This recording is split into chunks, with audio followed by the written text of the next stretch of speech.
the sublime. Standing on the edge of a cliff, staring into a storm-tossed ocean, you feel something profound, a mixture of awe and fear, overwhelming and almost indescribable.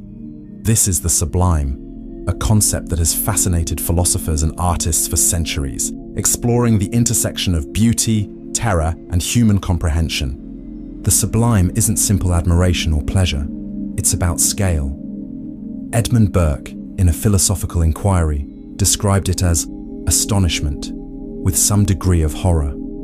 For Burke, the sublime arises in the presence of vast, uncontrollable forces, nature's power, infinite space, or the inevitability of death. Immanuel Kant expanded on this in Critique of Judgment. He argued that the sublime isn't just external, it's a mental experience. When faced with the immensity of a starry sky or towering mountains, we feel small, yet realize our capacity to comprehend such vastness. This tension between insignificance and intellectual power defines the sublime. The sublime emerges where beauty meets danger. A serene lake may be beautiful. Will you awaken from with its deafening noise and sheer drop, becomes sublime. It's the thrill of standing close to something that could destroy you, yet marveling at its existence. Art and literature capture this sensation. Romantic poets like Wordsworth and painters like Caspar David Friedrich sought to evoke the sublime's essence, reminding us of forces greater than ourselves. Today, we feel it in images of distant galaxies or the raw power of storms. The sublime challenges us to embrace the unknown, finding meaning in the tension between fear and wonder, glimpsing both our smallness and our extraordinary capacity to perceive it. The ethics of forgetting. Forgetting isn't just a lapse, it's an act that shapes who we are. This is the heart of the ethics of forgetting, which explores the tension between memory and morality. While society often glorifies remembrance, philosophers like Friedrich Nietzsche and Paul Ricoeur argue that forgetting is essential for growth. In On the Genealogy of Morality, Nietzsche described forgetting as an active capacity. He believed that without it, we'd be paralyzed by past grievances, trapped in cycles of resentment, and unable to move forward. Forgetting, for Nietzsche, is a moral tool, a way to break free from vengeance and suffering, allowing individuals and societies to heal and grow. However, forgetting is a double-edged sword. In Memory, History, Forgetting, Ricoeur warned of its dangers. While forgetting can help heal wounds, it also risks erasing vital truths. Ricoeur described abusive forgetting as a form of violence, silencing voices and distorting history. This tension is clear in debates about historical memory. Post-conflict societies, for instance, must decide whether to preserve past atrocities in detail, risking reopened wounds, or to soften those memories, allowing reconciliation. Truth and Reconciliation Commissions wrestle with this balance between accountability and coexistence. Even personally, the ethics of forgetting poses challenges. Is it right to cling to every betrayal, or can forgiveness, often tied to forgetting, help rebuild relationships and move past pain? The is-ought problem. What if everything you believe about morality rests on a leap, a jump from facts to values that logic can't justify? This is the is-ought problem, a challenge to moral reasoning introduced by David Hume in the 18th century. In a treatise of human nature, Hume observed that moral arguments often describe how the world is, facts, natural laws, and then leap to how the world ought to be, what we should do or value. This leap, he argued, is unjustified. There's no logical connection between descriptive statements and prescriptive moral rules. For example, consider the argument, humans evolved to compete for resources, so we ought to prioritize self-interest. The first part is factual, the second part is a moral claim. But why should the fact that we evolved this way dictate how we ought to act? Hume warned that this shift sneaks in unexamined assumptions. This forces us to ask, Where do moral values come from if not directly from facts? Some argue morality is objective, akin to mathematical truths, while others see it as a human invention shaped by culture and emotion. The is-ought problem also sparks debate about science and morality. Thinkers like Sam Harris suggest science can guide morality by revealing what promotes human well-being. Critics counter that even this assumes a value, that well-being is worth pursuing, a value science cannot prove. For Hume, moral judgments ultimately stem from emotions, not logic. As he wrote, "Reason is and ought only to be the slave of the passions."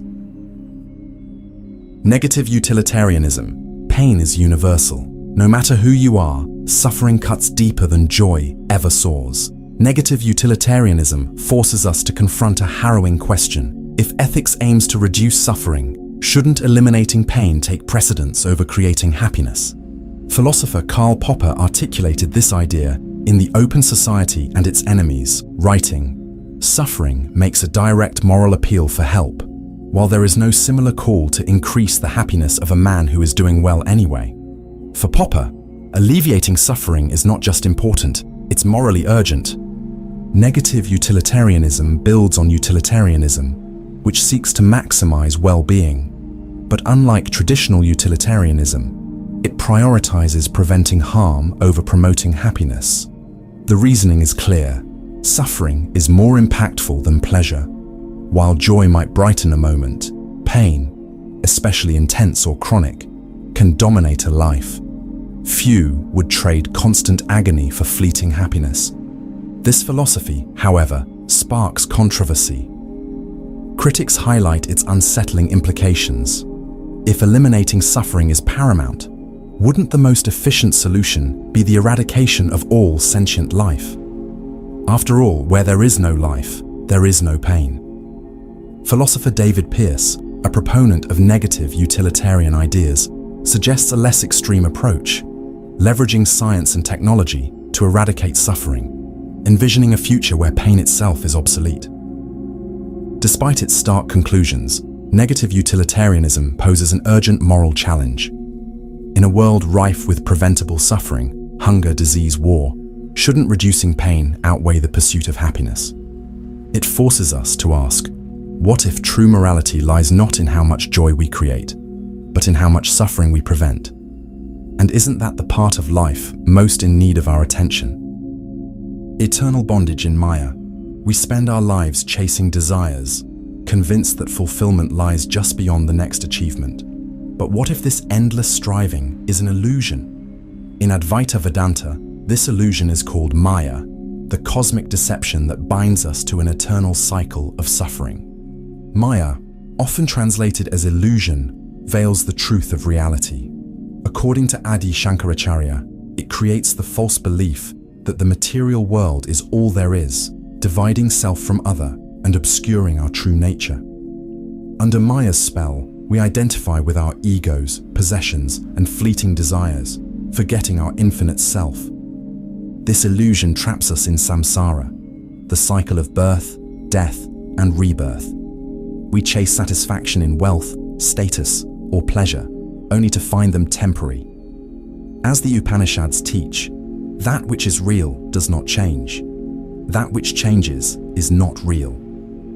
Maya offers no lasting fulfillment because it is fundamentally unreal. Shankaracharya explains that Maya is a projection of Brahman, the ultimate reality. Like a dream, it governs us until we awaken. Breaking free requires jnana, true knowledge gained through introspection and spiritual discipline. The Bhagavad Gita echoes this when Krishna says, "The wise see no distinction between the self and the universe."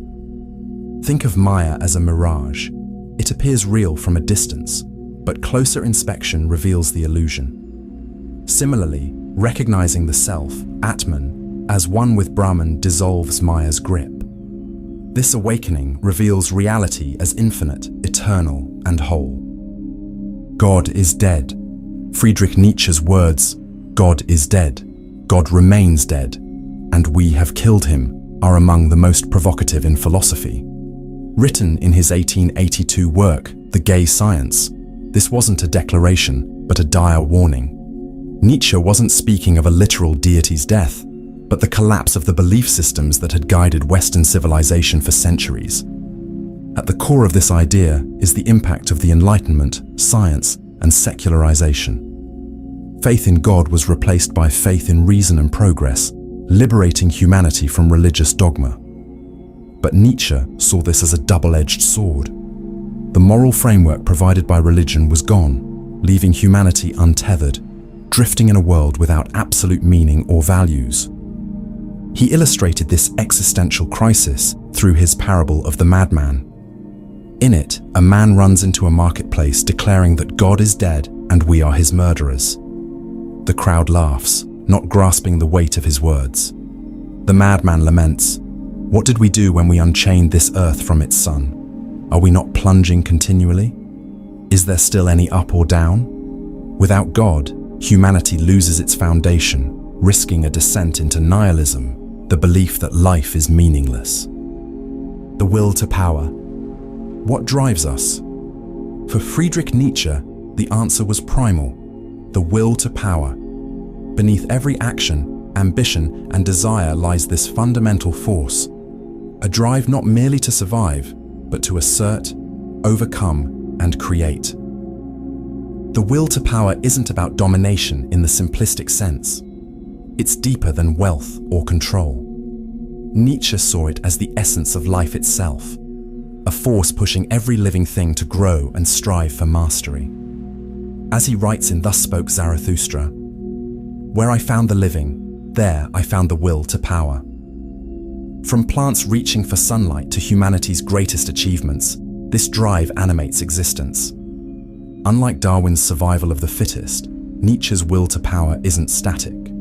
Survival is merely existing. The will to power is dynamic. It seeks to transcend limitations, impose meaning on chaos, and push boundaries. It fuels our creativity, ambition, and even conflict. This drive, Nietzsche believed, is the root of life's transformative energy. But the will to power isn't just external. It's an internal struggle. Nietzsche saw self-mastery as the path to becoming the Übermensch, or Overman. The Übermensch transcends societal norms, creating their own values. In The Will to Power, he wrote, "To impose upon becoming the character of being, that is the supreme will to power." Critics have misinterpreted Nietzsche's ideas as justifying tyranny, but he wasn't advocating for selfishness. The will to power isn't inherently good or evil. It's neutral, shaped by how we use it. In our ambitions, challenges, and creativity, the will to power is at work. For Nietzsche, life isn't about discovering meaning, it's about creating it. That spark to push boundaries? That's the pulse of life itself. Moral desert. Do we truly deserve anything? The concept of moral desert questions whether people genuinely earn the rewards or punishments they receive. On the surface, it seems fair. Good actions deserve good outcomes, and bad actions deserve bad ones. But dig deeper, and this belief starts to unravel. Philosophers like John Rawls argue that much of what we consider deserved depends on factors beyond our control. In A Theory of Justice, Rawls points out that traits like intelligence, talents, and even moral character are shaped by luck, our upbringing, genetics, and environment. If these foundational aspects of who we are aren't chosen, how can we claim to deserve anything? For example, someone born into wealth may achieve success through hard work, but their opportunities were built on advantages they didn't earn. Conversely, someone born into poverty may struggle despite equal or greater effort. Moral desert assumes a level playing field, but life rarely provides one. Bernard Williams goes further, suggesting that morality shouldn't focus on rewarding or punishing individuals, but on creating systems that promote fairness and well-being. He sees deservingness as a distraction, often used to justify inequality rather than address it. Determinism complicates things further. If our actions are shaped by prior causes, biology, environment, and experience, how much control do we really have? If free will is an illusion, Can anyone truly deserve their fate? This debate has real-world implications. Meritocracies claim to reward effort, but if effort itself depends on unequal conditions, is this justice? And in criminal justice, punishment based on desert ignores systemic factors that shape behavior. Banality of evil. Evil doesn't always arrive with horns and fire. Sometimes it shows up quietly, in a grey suit, doing a job. This is the essence of the banality of evil, a term coined by Hannah Arendt in Eichmann in Jerusalem. It challenges our assumptions about what evil looks like and how it operates. In 1961, Adolf Eichmann, a key architect of the Holocaust, stood trial. To many, he was a monster. But Arendt saw something unexpected. Eichmann wasn't fanatical or even particularly intelligent. He was ordinary, a man who followed orders, shuffled papers, and avoided reflecting on the morality of his actions. Arendt called this the banality of evil. Eichmann's crimes weren't driven by deep hatred, but by thoughtlessness, an uncritical compliance with authority, and a refusal to question the system he served.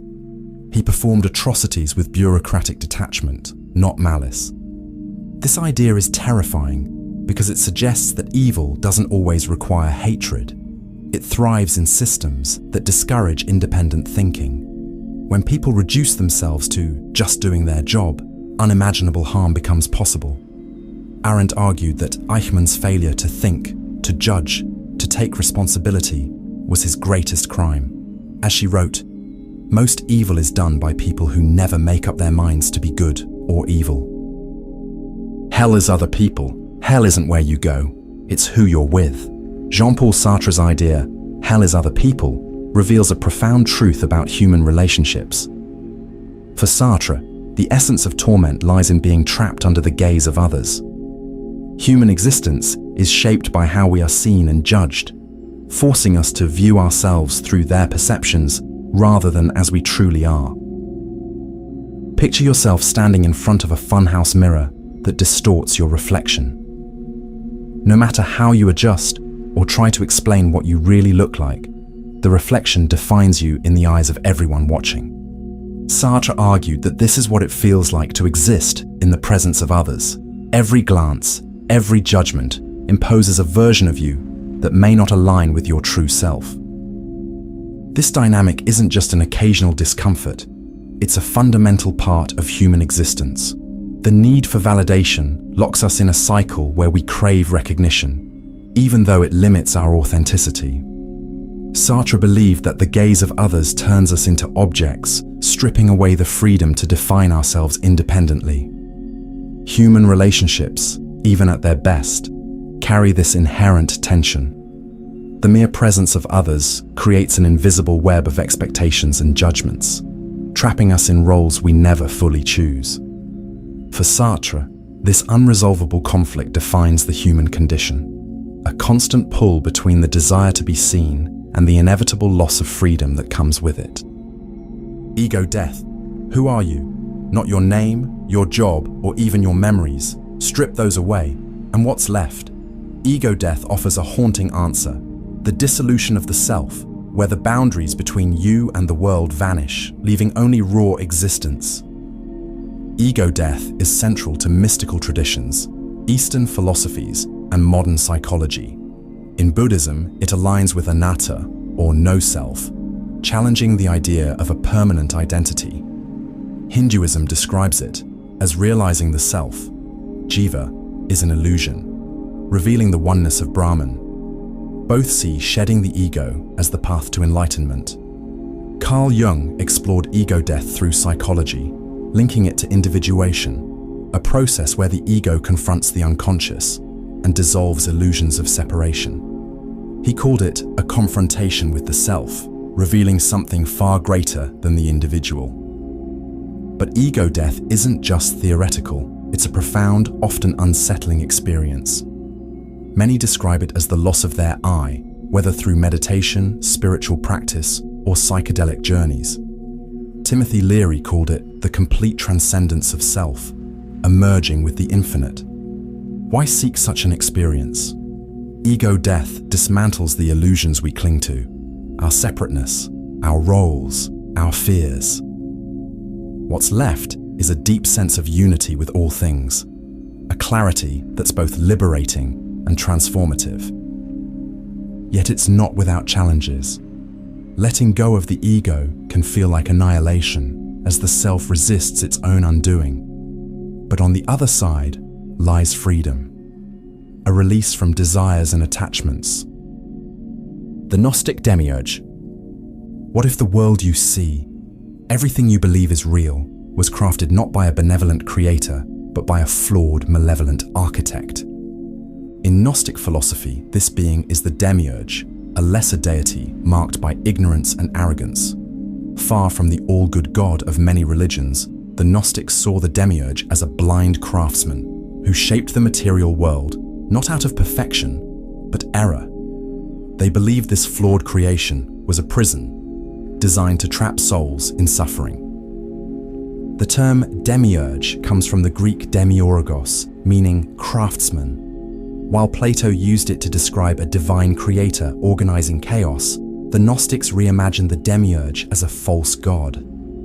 In texts like the Apocryphon of John, the demiurge, named Yaldabaoth, is depicted as a monstrous figure, a cosmic accident declaring, "I am God and there is no other." For the Gnostics, the true divine essence lies beyond this flawed world, in a spiritual realm of purity. Gnostics believed humanity carries a divine spark, a fragment of the true God trapped within the demiurge's creation. Salvation, they argued, isn't found in obeying this false God or perfecting life within his flawed world. Instead, it comes through gnosis, spiritual awakening. By recognizing the cosmic illusion and reclaiming the divine spark, one can achieve liberation. The demiurge's myth resonates today. Philosophers like Arthur Schopenhauer and sci-fi narratives like The Matrix explore similar ideas of a flawed or controlled reality. The Gnostics leave us with a haunting challenge. If this world is an illusion, are we brave enough to confront it and seek what lies beyond? The bicameral mind. What if human consciousness is far younger than we think? This is the bold idea behind the bicameral mind, a theory proposed by Julian Jaynes in his 1976 book, The Origin of Consciousness, in the breakdown of the bicameral mind. Jaynes argued that ancient humans, as recently as 3,000 years ago, were not conscious as we are today. Instead, their minds operated in two chambers, one giving commands and the other obeying, interpreting these commands as the voices of gods. Jaynes pointed to texts like the Iliad, where characters lack introspection and attribute decisions to divine voices. He believed these weren't metaphors, but literal experiences, with one brain hemisphere producing commands and the other hearing them. This bicameral mind provided clear, authoritative guidance, essential for survival in chaotic early societies. Over time, societal complexity and the development of written language led to the breakdown of this system. As external pressures like wars and migrations increased, humans adapted, fostering introspection and the emergence of modern self-awareness. For Jaynes, this marked the birth of consciousness as we know it.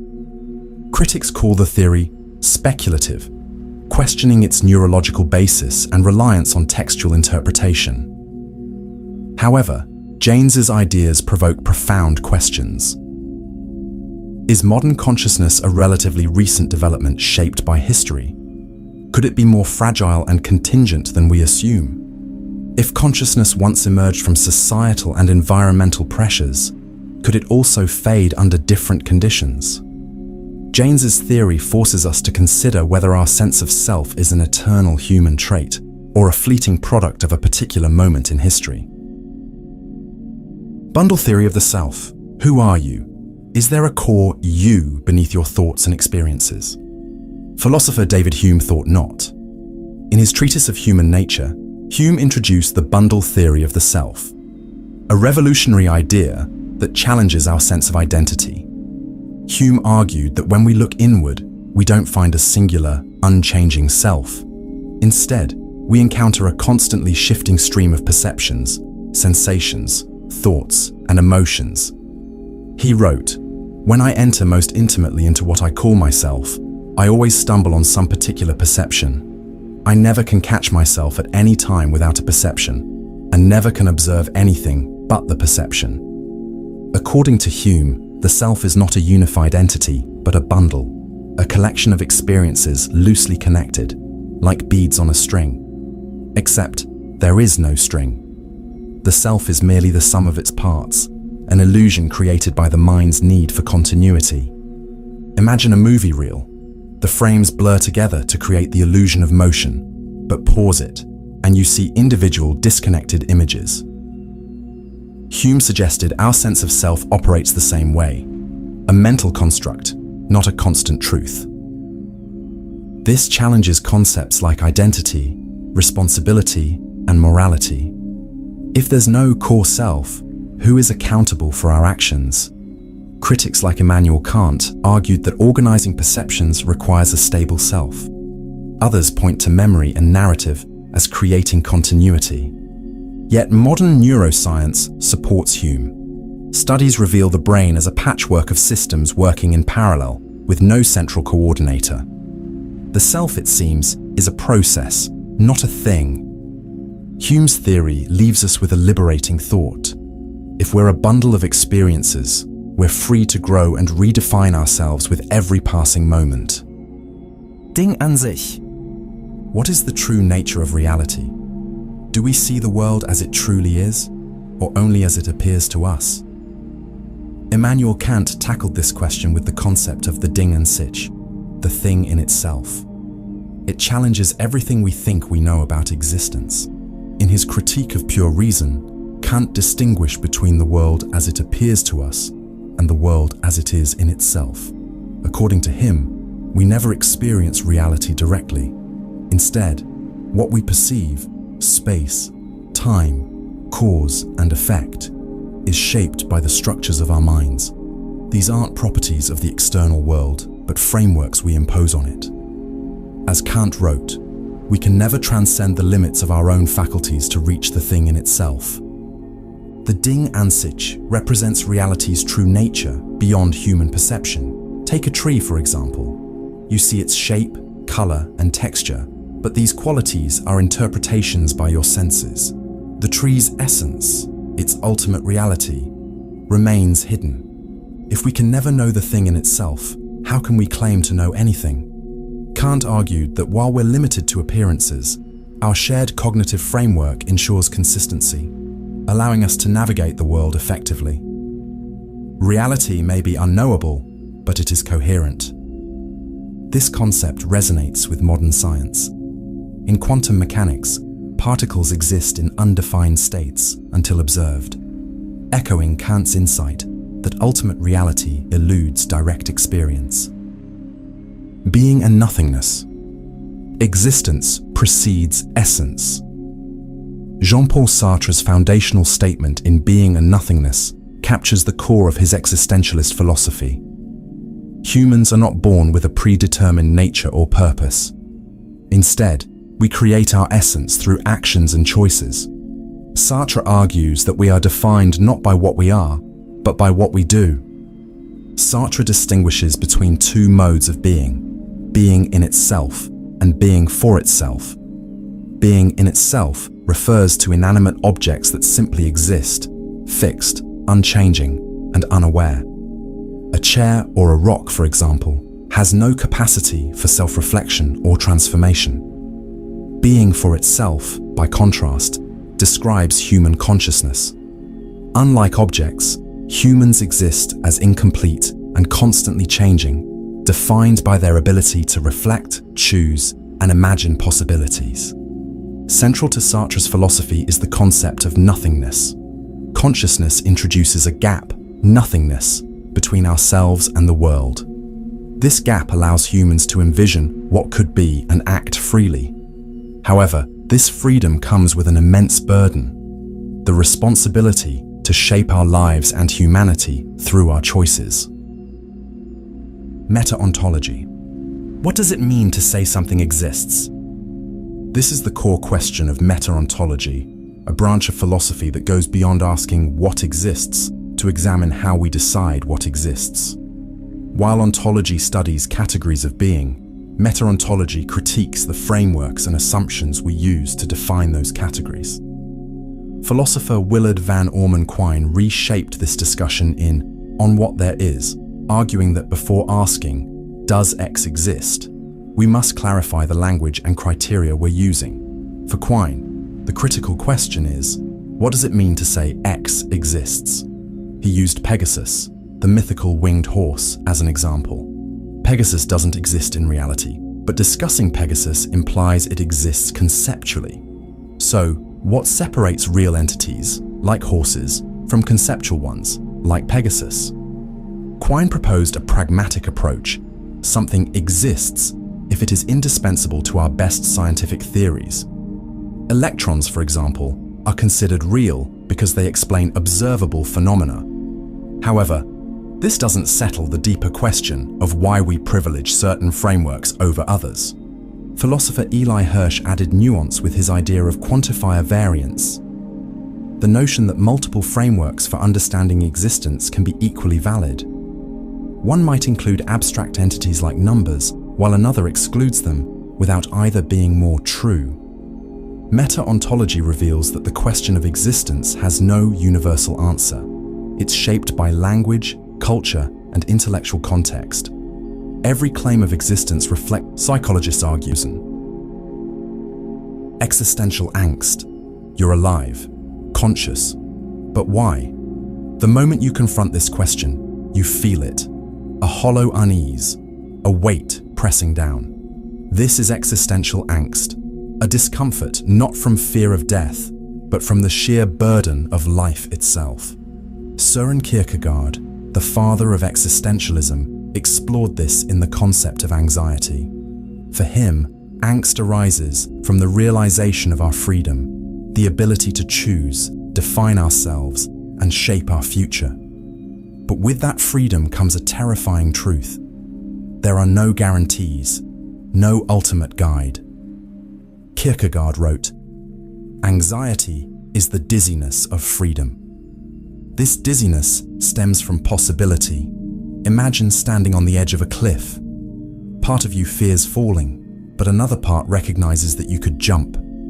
That unsettling awareness that your choices are yours alone is the essence of existential angst. Jean-Paul Sartre expanded on this idea, calling humans condemned to be free. Without a divine plan or predetermined purpose, we must create our own meaning. This freedom is liberating, yet paralyzing. Sartre wrote, "Man is nothing else but what he makes of himself." But what if we don't know what to make? What if the weight of freedom feels unbearable? Idle talk. Most of what we say is meaningless. This is the essence of Martin Heidegger's concept of idle talk, which he used to describe shallow, repetitive communication that dominates daily life. Idle talk isn't harmless small talk. It disconnects us from authentic living and obscures deeper truths. Idle talk occurs when language becomes a cycle of unexamined repetition. Gossip, cliches, and empty affirmations are prime examples. In Being and Time, Heidegger described it as talking about something without genuine understanding. It gives the illusion of connection, but alienates us from deeper engagement with the world. Consider a viral headline shared and debated endlessly. How many truly understand the issue versus echoing opinions they've absorbed? Idle talk thrives on surface-level chatter, unconcerned with truth, keeping conversations alive without substance. For Heidegger, this isn't a trivial annoyance. It leads to fallenness, where we lose ourselves in societal noise and abandon deeper, existential questions.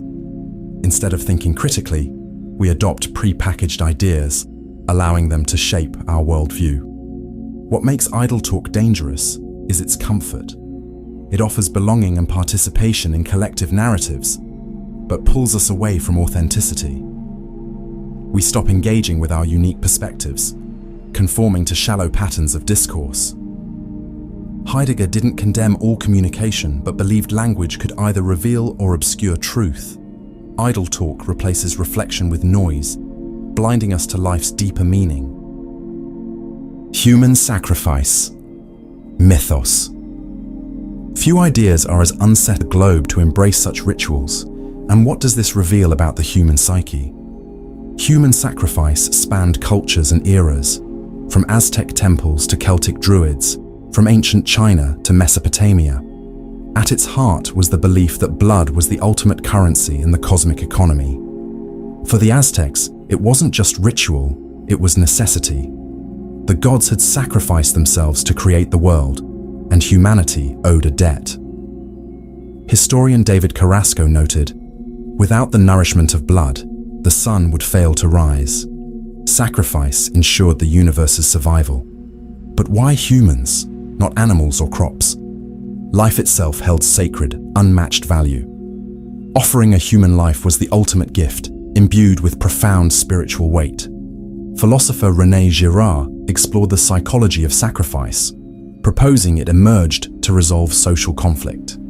His scapegoat mechanism theory suggested societies channeled collective guilt or fear onto a single victim, restoring unity. Sacrifice wasn't just spiritual, it reinforced political power. Priests and rulers claimed authority through their ability to mediate between humanity and the divine. Over time, Nietzsche argued, sacrifice evolved. Ritual bloodshed gave way to moral sacrifices, self-denial and guilt, shaped by religious systems like Christianity. Today, human sacrifice is gone, but its echoes persist in our stories and the idea of sacrificing for greater causes. No self-doctrine. Who are you? You might say your name, your memories, or the sense of you at your core. But what if that self is an illusion, a story your mind creates? This is the claim of the no-self doctrine, a cornerstone of Buddhist philosophy. Central to this doctrine is anatta, the denial of a permanent, unchanging self. The Buddha rejected the notion of a core you behind your thoughts and actions. Instead, he described human existence as 5 aggregates: body, sensations, perceptions, mental formations, and consciousness. These elements create the illusion of a cohesive self, but no central piece holds them together. Imagine a river. It looks continuous, but up close, it's a flow of constantly changing water. The self, the Buddha argued, is just like that, an ever-shifting process, not a fixed entity. This perspective has profound implications.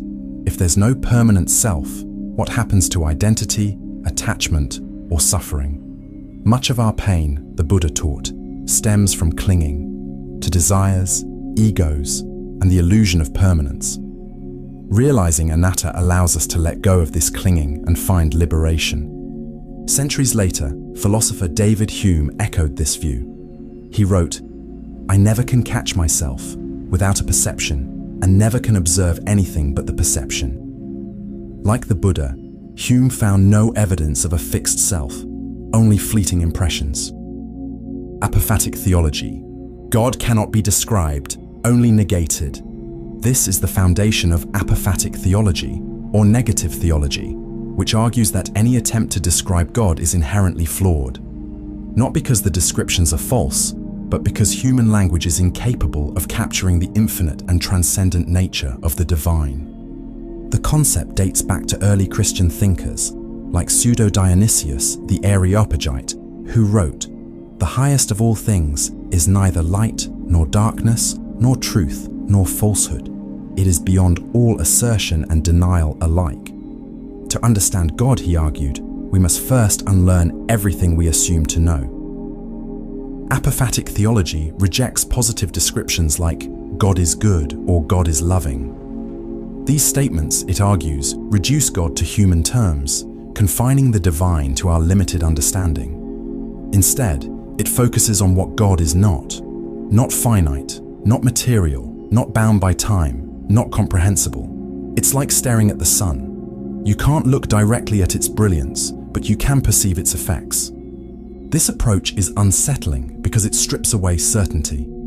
If God is unknowable, how do we pray, worship, or build faith? Apophatic theologians suggest that the mystery itself is the point.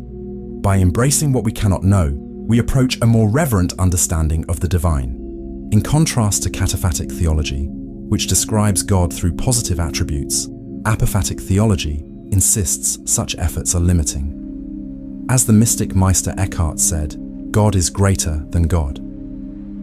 The uncanny. Why do things that are almost human disturb us more than things that are not human at all? The answer lies in the uncanny, a concept that explores the unsettling tension between familiarity and alienation, when something feels close to home but isn't quite right. Sigmund Freud explored this in his 1919 essay, Das Unheimliche, meaning the unhome-like. For Freud, the uncanny arises when the familiar becomes strange, provoking deep psychological unease. It's the lifelike doll, the too real robot, or the shadow in the mirror that doesn't quite follow. These moments disrupt our sense of reality, exposing its fragility. Freud linked the uncanny to repressed fears and forgotten memories. He called it the return of the repressed, where unsettling experiences bring hidden anxieties to the surface.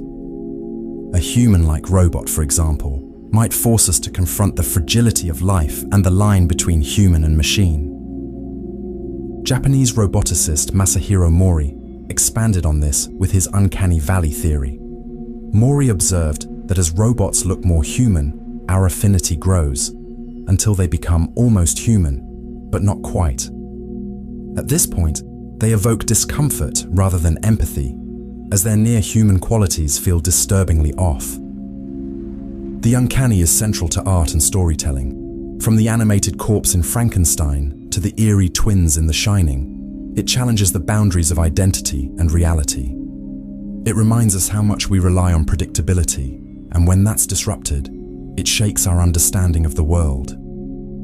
The problem of hope. Hope is a double-edged sword. It drives resilience and pushes us forward through adversity, but it also ties us to an uncertain future, leaving us vulnerable to disappointment.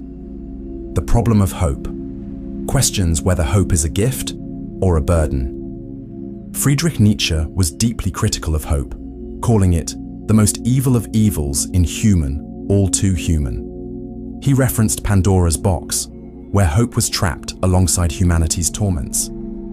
For Nietzsche, hope wasn't salvation, but a cruel prolongation of suffering, chaining us to unattainable expectations. In contrast, philosophers like Gabriel Marcel saw hope as an act of faith in the face of uncertainty. In Homo Viator, Marcel described hope as resistance, a refusal to give in to despair. It wasn't about guaranteeing an outcome, but about affirming meaning, even in hopeless circumstances. The dual nature of hope lies in its application. Blind hope, detached from reality, leads to endless longing and inevitable disillusionment when dreams fail to materialize. However, Ernst Bloch saw hope as essential for progress. In The Principle of Hope, Bloch argued that true hope inspires action rather than passive waiting. It's not wishful thinking, but a force for transformation and building a better future. Open individualism. What if you were everyone? Not metaphorically, but literally. Every life ever lived, every life yet to come. This is open individualism, a radical idea proposed by philosopher Daniel Kolak, suggesting there is only one consciousness shared by all beings. In his book I Am You, Kolak argues that individual identities are illusions, much like waves on an ocean. Beneath the surface, we're all part of the same vast, unified consciousness. Most of us accept closed individualism, the belief that each person has a distinct, separate self that begins at birth and ends at death. Open individualism challenges this, comparing the self to walls in a house. These walls seem to define space, but the air flows freely through, undivided. Similarly, what we see as distinct selves are just temporary perspectives of the same universal awareness. This idea isn't new. In Hinduism, Brahman represents a universal self, with the individual soul, Atman, as inseparable from it. Buddhism's concept of anatta, or no self, also denies permanent identity. Open individualism reimagines these ancient insights through a modern lens, but the implications are profound. If we are all one, does individuality matter? Kolak suggests it deepens responsibility. Harming another is harming yourself. Helping another is self-directed compassion. Critics argue the idea is unprovable, but Kolak counters that separateness is just a convincing illusion, like the moon, which seems to glow but only reflects sunlight. Moral nihilism. Good, evil, right, wrong. What if these weren't universal truths, but human inventions, stories we've created to impose order on a chaotic universe? This is the claim of moral nihilism, the belief that morality isn't real, but a construct, a fiction we tell ourselves. J.L. Mackie, one of moral nihilism's key proponents, opens his book, Ethics, Inventing Right and Wrong, with the bold assertion, there are no objective values. For Mackie, moral claims, justice, kindness, cruelty, aren't facts about the world. Instead, they're projections of human emotions and social conventions, as unreal as shadows cast on a wall. Mackie supports this view with two arguments. The first is the argument from relativity. Across cultures and history, moral codes differ wildly. One society's virtue is another's vice. If morality were truly objective, shouldn't we expect more consistency? Mackie suggests that these differences arise not from universal truths, but from human needs shaped by specific contexts. The second is the argument from queerness. If objective moral values existed, they'd be unlike anything else in the universe. Strange, metaphysical entities guiding human behavior. How could we even detect such things? For Mackie, this idea is implausible, further undermining the notion of objective morality. But moral nihilism doesn't demand chaos or lawlessness. Mackie describes morality as a useful fiction. Rules like stealing is wrong aren't cosmic truths, they're tools that promote social stability. The fiction works, even if it's not real. Christian mortalism. Most of us assume the soul is immortal, a core belief in mainstream Christianity. But what if that's wrong? Christian mortalism, a theological perspective, challenges the idea of inherent eternal life, asserting instead that immortality is not a natural trait, but a gift from God. Christian mortalism holds that humans are mortal beings, and death is a true cessation of consciousness, what some call soul sleep. Eternal life, in this view, isn't guaranteed, but depends on God's power to resurrect the dead. This belief reframes life after death as a divine act, not an innate property of the soul. This idea isn't new. Theologians like John Milton argued that the Bible emphasizes resurrection over innate immortality. In De Doctrina Christiana, Milton wrote, "Man is a living soul, not an immortal one." Christian mortalists cite verses like Ecclesiastes 9:5, "The dead know nothing," and Romans 6:23, "The wages of sin is death," to support their claim that death is an unconscious state, awaiting judgment day. Unlike traditional views, Christian mortalism rejects immediate entry into heaven or hell. Instead, the dead rest until God determines their fate, resurrection to eternal life or annihilation. This challenges ideas of eternal torment, presenting annihilation as the ultimate punishment for the unrighteous. Critics argue this diminishes the soul's significance, but proponents see it as a return to biblical teachings, free from philosophical influences like Plato's. For them, this perspective highlights God's grace and power, making resurrection central to salvation. The bad infinite. Infinity isn't always majestic. It can be terrifying. This is the essence of the bad infinite, a concept introduced by German philosopher Georg Wilhelm Friedrich Hegel. While infinity often evokes boundless potential, Hegel warned of a darker version, an endless loop of hollow repetition that traps rather than expands. Hegel distinguished between two kinds of infinity. The true infinite is dynamic and transformative. It grows, transcends limits, and evolves, like the expansion of knowledge or the universe itself. In contrast, the bad infinite is static and lifeless, an endless cycle offering no new insight or progress. Think of a number line stretching infinitely in both directions. Though boundless, it's sterile, a repetition of the same, forever. Imagine climbing an endless staircase with no new floors, no horizons, just step after step, repeating endlessly. That's the bad infinite, where infinity becomes stagnation. For Hegel, this wasn't just theoretical, it was a philosophical warning. He saw this flawed infinity in rigid systems, unattainable ideals, or obsessive pursuits where progress becomes a loop of frustration. Take the pursuit of perfection. If perfection is infinite, striving for it can trap us in endless dissatisfaction. Each success only pushes perfection further out of reach, creating a cycle with no resolution, a bad infinite. Hegel argued that infinity isn't inherently good or bad. The key lies in how we engage with it. The true infinite embraces limits as opportunities to transcend, finding meaning in motion and growth. The bad infinite, however, delivers monotony, trapping us in cycles that lead nowhere. Hegel's insight reminds us that not all infinities inspire, some entangle. True infinity isn't endless repetition, it's purposeful transformation. The emptiness doctrine. Nothing exists independently. This is the essence of the emptiness doctrine, a cornerstone of Buddhist philosophy that redefines how we understand existence. Far from nihilism, it's a profound shift in perspective. Nothing has inherent existence. Everything arises through interdependence.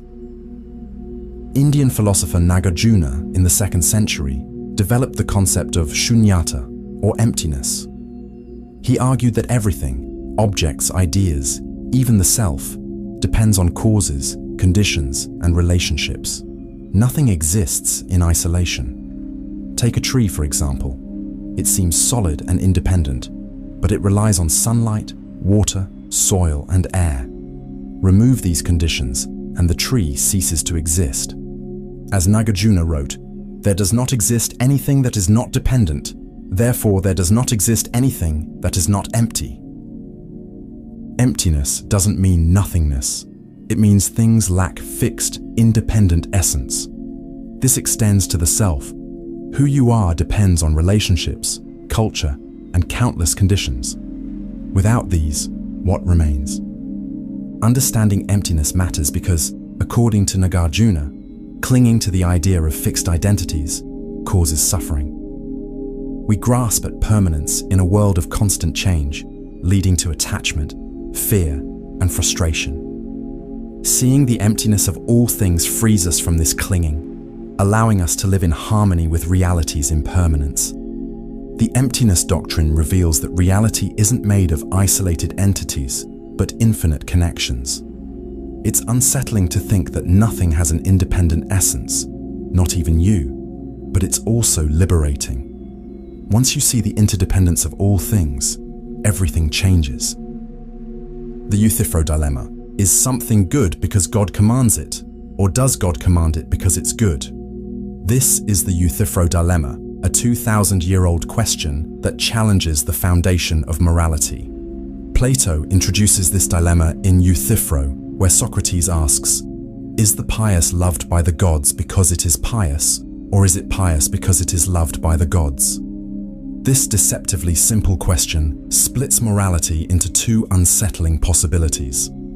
The first option is that something is good simply because God commands it. If true, morality becomes arbitrary.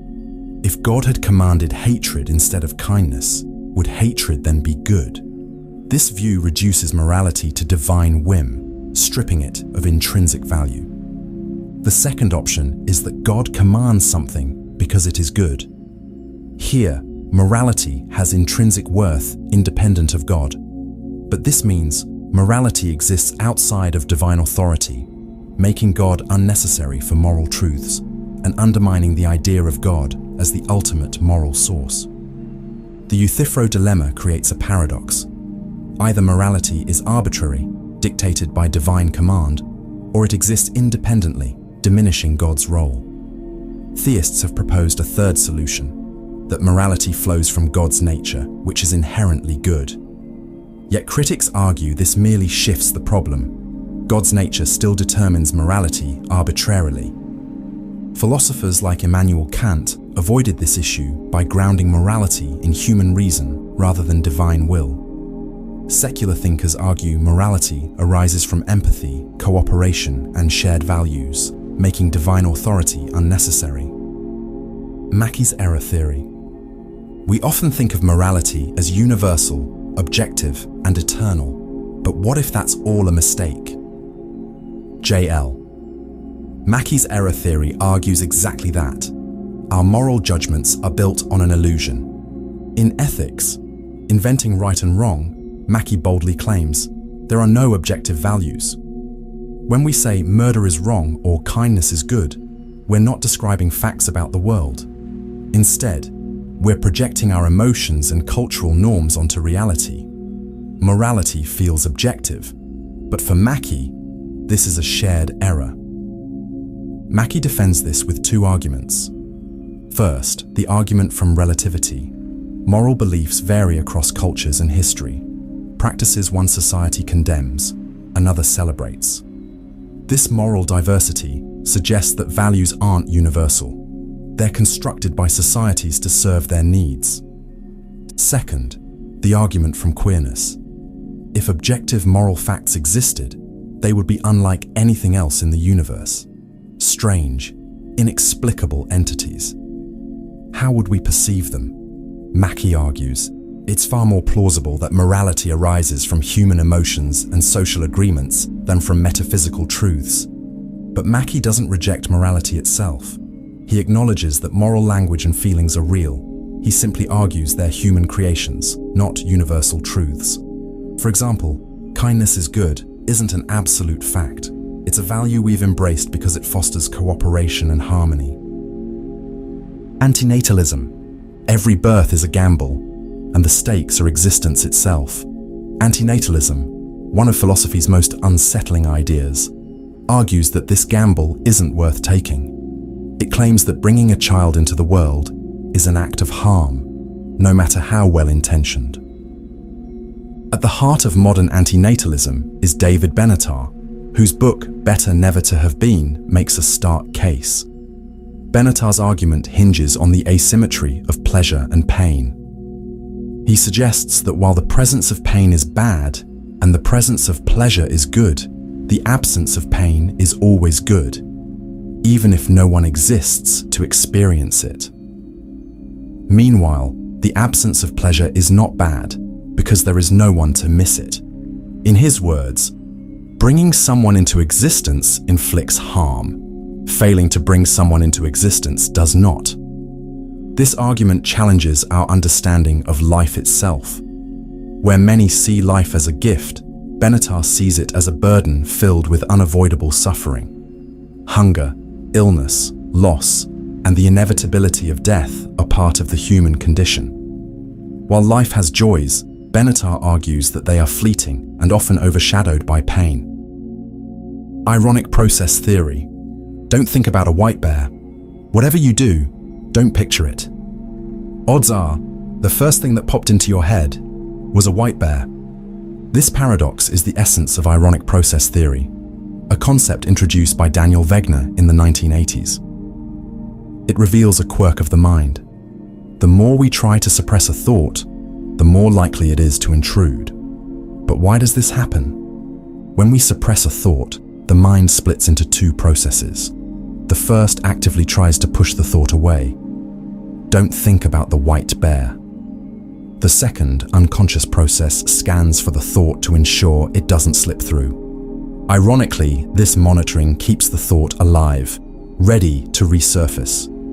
Wegener proved this in experiments where participants were told not to think about a white bear. The harder they tried, the more often the thought appeared. This isn't just a mental quirk, it has real-world implications. Insomnia sufferers who try to suppress worry often find themselves wide awake. People on diets fixate on forbidden foods. Breakups linger because trying to forget an ex only makes them more prominent. Wegener offered a solution: distraction. Redirecting the mind to another focus, like thinking about a black cat, can reduce the intrusive thought's power. Letting thoughts pass rather than fighting them also helps, much like watching clouds drift in the sky. The lesson? Suppression fuels obsession. Instead of wrestling with your mind, let the thought come and go, because, like a stubborn white bear, overthrow it, the stronger it becomes. The death drive. Why do we sabotage ourselves? Why do we sometimes choose chaos over order, destruction over survival? Sigmund Freud, the father of psychoanalysis, believed he had an answer: the death drive. Beneath our conscious minds lies a dark and primal force, a pull not toward life, but toward self-destruction and the return to nothingness. In his 1920 work, Beyond the Pleasure Principle, Freud introduced the death drive, or thanatos. Until then, Freud had focused on the pleasure principle, the idea that humans seek pleasure and avoid pain. But he noticed something perplexing. Not all behavior aligns with this instinct. People engage in self-sabotage, repeat harmful patterns, and gravitate towards suffering. Why? Freud argued that alongside our drive to live, there is an opposing force pulling us toward destruction. At its heart, the death drive reflects a desire to return to a state of non-existence, a primordial stillness before life began. Freud described it as an urge inherent in organic life to restore an earlier state of things. It manifests in decay, risky behaviors, and the self-destructive tendencies that plague individuals and societies alike. Negative panpsychism. Negative panpsychism is a radical twist on an ancient idea. Traditional panpsychism suggests that consciousness is fundamental to reality, present even in the smallest particles. But negative panpsychism, introduced by philosopher Riccardo Manzotti, takes a darker turn. Consciousness might be everywhere, but it may not feel like anything at all. This challenges one of our deepest assumptions, that consciousness is inherently subjective, tied to experience. Negative panpsychism argues that while reality is structured in a way that allows for consciousness, most of it exists without inner awareness. Atoms, rocks, and trees may have the underlying properties necessary for consciousness, but they lack the complexity to generate subjective experience. In this view, consciousness isn't a universal sentience. It's a potential, rarely realized. Imagine a world where every brick in a wall holds the ingredients for thought, but never thinks. The brain, then, wouldn't create consciousness from nothing. It would merely arrange existing structures in a way that activates subjective awareness. This aligns with theories suggesting that consciousness emerges only under specific conditions, requiring the right level of complexity and integration. Negative panpsychism raises unsettling questions. If consciousness is so rare, how did it arise at all? Is self-awareness an accident, a fleeting anomaly in an otherwise indifferent universe? Thanatos versus Eros. At the core of human existence lies a battle between two forces: Eros, the life drive, and Thanatos, the death drive. Freud introduced these concepts in Beyond the Pleasure Principle, proposing that human behavior is shaped not just by the pursuit of pleasure, but by a darker, self-destructive impulse as well. Eros represents life, love, creation, and preservation, the force behind relationships, creativity, and the continuation of life. Thanatos, in contrast, embodies destruction, aggression, and the drive toward non-existence. Freud believed this tension between creation and destruction defines humanity, pulling us between the complexity of life and the simplicity of lifeless matter. These forces aren't just abstract ideas, they manifest in our everyday lives. Eros drives us to build, to love, to create meaning, while Thanatos tempts us towards sabotage and chaos. Think of an artist consumed by self-doubt while creating a masterpiece, or civilizations that thrive yet wage wars that threaten their existence. Eros and Thanatos are present in personal struggles and global conflicts alike. Critics question the existence of a true death drive, suggesting it might be a misreading of frustration or anxiety. Yet, the metaphor resonates because it reflects our inner contradictions. Why do we destroy what we love or sabotage our happiness? Freud's contemporary, Carl Jung, saw this struggle as essential to growth, a balance between opposing forces that drives transformation. Life is not about overcoming the tension between Eros and Thanatos, but living within it. In every creation lies the shadow of destruction, and in every ending, the seed of renewal. Radical freedom and responsibility. You are free, completely free. But that freedom comes with a weight, the responsibility for everything you do, choose, and fail to choose. This is radical freedom, a concept explored by Jean-Paul Sartre, and it's both liberating and terrifying. Sartre believed humans are condemned to be free. Without a divine plan or predetermined essence, we create our purpose through choices. Man is nothing else but what he makes of himself, Sartre wrote. This means no fate or external guide dictates your path, only you. Radical freedom strips away excuses. Blaming fate or circumstances, Sartre argued, is bad faith, a denial of freedom. Even in oppression, your response is your choice. You are not a passive victim, but an active creator of meaning. Yet, this freedom brings anguish. The dizzying realization that every choice reflects your values and shapes humanity. When you act, you declare, "This is how life should be." Like standing at a cliff's edge, the fear lies in your power to choose. Existence precedes essence, Sartre declared. You exist first, and only later define what that means. It's daunting but empowering. If you're stuck in a job or relationship, Sartre would say you're choosing to stay. Silence in the face of injustice, too, is a choice, a decision to accept the status quo. Beginning toward death, you're dying, not someday far in the future, but right now. Each passing moment, each breath brings you closer to the end. This stark truth forms the foundation of Martin Heidegger's concept of being toward death. For Heidegger, death isn't just an event. It's the defining feature of existence, shaping how we live each day. Death is paradoxical, both absolutely certain and completely unknowable. Heidegger wrote, "As soon as man comes to life, he is at once old enough to die," emphasizing that death is always present, part of who we are. Yet its timing and nature remain a mystery, making it unlike any other experience.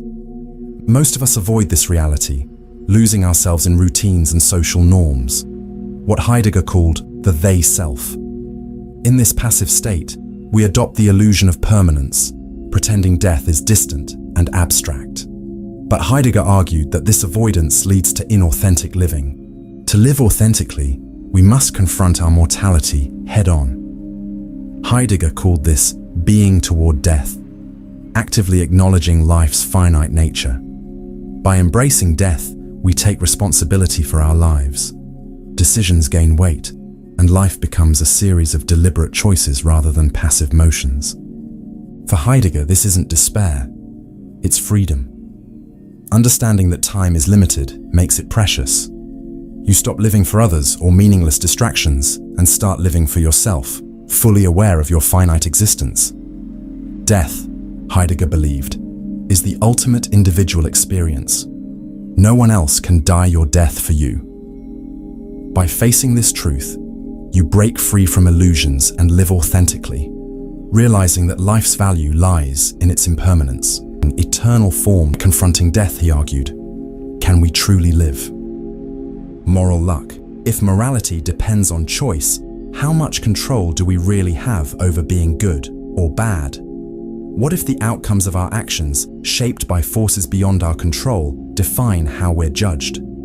This is the unsettling concept of moral luck, introduced by philosopher Thomas Nagel, which challenges the fairness of our moral judgments. Nagel asks, how much of morality is shaped by luck? Even when we evaluate someone's intentions, we often judge them based on consequences they didn't fully control. Take two drivers texting while driving. One arrives home safely, the other causes a fatal accident. Their actions are the same, but society condemns one as reckless while excusing the other. Is that fair? Moral luck comes in forms. Resultant luck judges outcomes, as in the driver's case. Circumstantial luck depends on the situations people face, like someone never tested morally versus someone forced to make a difficult choice. Constitutive luck refers to traits we're born with, like courage or impulsiveness. Are we responsible for qualities shaped by genetics and upbringing? This concept raises profound questions. If so much of morality depends on factors outside our control, can anyone truly deserve blame or praise? Critics argue that accepting moral luck undermines accountability, but Nagel suggests it highlights the complexity of moral judgment. He writes, "Where there is moral judgment, there is an inescapable tension between what is within our control and what is not." Ego tunnel. You think you know yourself, your thoughts, your feelings, the world around you. But what if it's all an illusion? Thomas Metzinger's The Ego Tunnel challenges this assumption, arguing that the self isn't real, not in the way you think. Instead, your sense of you is a virtual construct, created by your brain to navigate reality. Metzinger writes, "No such thing as a self exists in the world. Nobody ever had or was a self." The ego tunnel is his metaphor for how consciousness works. Imagine your mind as a tunnel through which you experience the world. Everything inside feels vivid and immediate: colors, sounds, emotions. But what you're experiencing isn't reality itself. It's a simulation, crafted by your brain from limited data. Beyond the tunnel lies the raw, incomprehensible complexity of the universe, far beyond what your senses can perceive. Why does your brain do this? Survival. The ego tunnel simplifies reality to help you make quick decisions, form relationships, and find meaning. But it also creates the illusion that you're a unified, separate being, navigating an objective world. This raises profound questions. If the self is an illusion, do you truly control your actions? If reality is filtered through a simulation, how can you trust what's real? Metzinger suggests that recognizing the ego tunnel frees us to reshape our sense of self and live more consciously. Loneliness isn't just being alone, it's something far deeper, something absolute. Profound boredom. Boredom isn't just an annoyance, it's a revelation. This is the unsettling truth behind profound boredom, a concept explored by German philosopher Martin Heidegger. Unlike ordinary boredom, profound boredom isn't about a lack of entertainment, it's about the absence of meaning. Heidegger described profound boredom as a state where everything feels indifferent. The distractions of daily life, work, hobbies, relationships, lose their grip. Time stretches out and life feels empty. But for Heidegger, this isn't merely depressing, it's transformative. In his 1929 lectures, he explained that profound boredom strips away the layers of routine, forcing us to confront existence itself. He wrote, "Boredom brings about a peculiar state in which one is held in limbo, cast back upon oneself." Profound boredom reveals the fragility of the structures we rely on to give life meaning. It's like staring into a void, unsettling, but also an opportunity. When life's usual answers fail, we're left with the fundamental questions. Why am I here? What is my purpose? These questions, often buried beneath daily distractions, become impossible to ignore. Heidegger saw this confrontation with nothingness as both terrifying and necessary. It's a chance to redefine meaning, not as something given, but as something we create.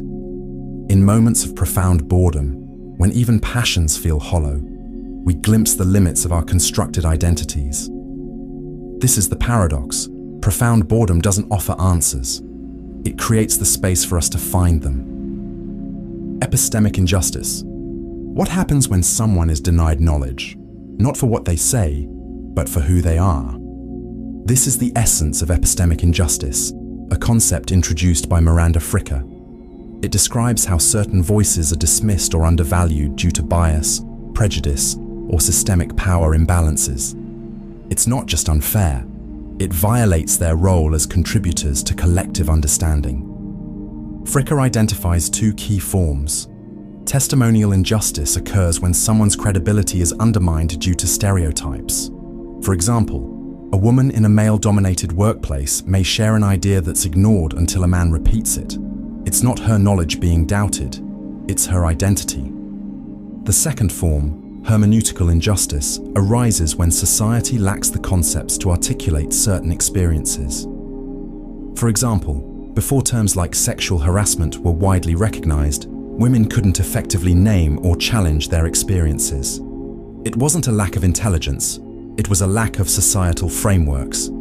These injustices are systemic, silencing marginalized voices and reinforcing power imbalances. Over time, they exclude groups from shaping knowledge and truth, perpetuating inequality. Fricker writes, "The epistemic injustice done to someone as a knower is both distinctive and destructive. It doesn't just harm individuals, it impoverishes society by narrowing the perspectives we hear." To combat this, Fricker advocates for epistemic virtue, listening without prejudice, recognizing bias, and valuing diverse voices. It's not easy but essential for a just society. Misanthropy. Humanity is often praised as a marvel of evolution, capable of art, science, and love. But to the misanthrope, humanity is a plague, a species defined by greed, cruelty, and self-destruction. Is this a harsh truth or simply the disillusionment of those who see too clearly? Misanthropy, the distrust or hatred of humankind, has echoed through history. Ancient Greek philosopher Diogenes roamed Athens with a lantern, claiming to search for an honest man, though he doubted one existed. Arthur Schopenhauer took this further, describing humanity as driven by a blind, selfish will, a force that perpetuates endless suffering. Misanthropy isn't just philosophical pessimism, it's a critique of the human condition. Misanthropes argue that our capacity for destruction outweighs our virtues. War, environmental collapse, and systemic injustice reveal a species whose intelligence often amplifies its flaws. Eternal torment of samsara. Life is suffering, not just in its hardest moments, but in its very nature. This is the heart of samsara, the endless cycle of birth, death, and rebirth in Buddhism. It's not just a single lifetime or a metaphor for struggle, but the infinite repetition of existence itself, driven by karma, the law of cause and effect. Every action plants a seed, shaping future lives, but even good karma binds you to samsara as long as desire, attachment, and ignorance persist. What makes samsara truly tormenting is not just the suffering, but the illusion that traps us. We chase fleeting happiness, believing it will bring fulfillment, only to be met with disappointment. Even life's joys, love, success, comfort, are impermanent, slipping away like sand through fingers. Nagarjuna likened samsara to a sea of suffering, endlessly tossing waves of birth and death. In this sea, all beings, from insects to kings, are bound by the same karmic chains. Buddhism teaches that ignorance is the root of this suffering. We mistake the impermanent for eternal, the painful for pleasurable, and the self for something real. These delusions blind us to the possibility of liberation.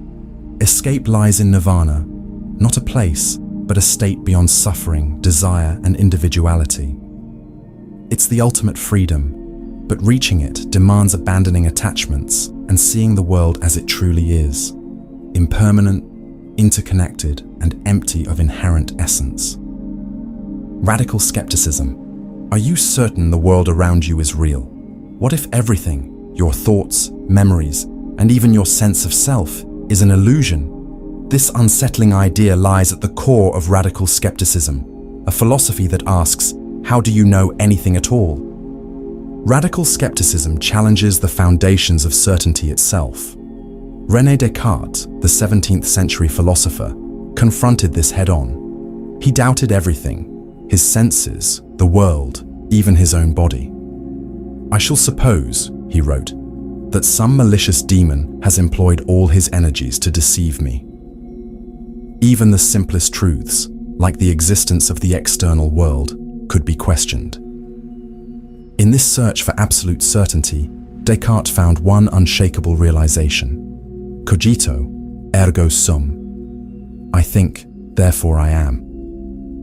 The very act of doubting proved his existence as a thinking being. Yet this was a lonely certainty. Everything beyond his thoughts remained suspect. David Hume took this skepticism further. He argued that our minds are merely a bundle of fleeting perceptions, stitched together by habit, not logic. He even questioned causality itself. How do we know one event causes another? For Hume, our assumptions about the world, like the sun rising tomorrow, are based on probabilities, not guarantees. Radical skepticism isn't confined to philosophy books. Every time you misremember something or mistake a dream for reality, you step into its unsettling world. It offers no comforting answers, only the truth that certainty is elusive. The more we probe reality, the more it dissolves. So, the next time you feel sure about something, pause, question. You may find less certainty than you imagined. Moral non-cognitivism. When you say stealing is wrong, are you stating a fact or expressing how you feel? Moral non-cognitivism challenges us to rethink morality, arguing that moral statements express emotions, attitudes, or commands rather than objective truths. Emotivism, a key branch of non-cognitivism championed by A.J. Ayer, claims that moral statements are emotional expressions. Saying stealing is wrong is akin to saying, "Boo, stealing." Similarly, helping others is good translates to, "Yay, helping." In language, truth, and logic, Ayer argued that moral statements express feelings but do not state facts. Prescriptivism, led by R.M. Hare, goes further. Hare argued that moral statements are not just emotional outbursts, but also commands. Saying, "You should help others," isn't describing a truth, it's prescribing behavior, telling others what they ought to do. But if moral statements aren't true or false, how do we debate morality? Non-cognitivists argue that moral debates are about persuasion, not evidence. When you say, "Stealing is wrong," you're trying to influence someone's attitude or behavior, not pointing to objective facts. Critics worry this makes morality subjective and arbitrary. Non-cognitivists counter that morality has always been rooted in human emotions and shared experiences, not universal truths. Moral statements, they argue, serve to connect us, guide behavior, and promote social cohesion.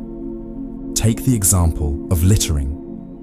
When you say, "That's wrong," you're not stating a cosmic fact. You're expressing disapproval and encouraging others to act differently. The Flynn effect. Are we getting smarter or just better at taking tests?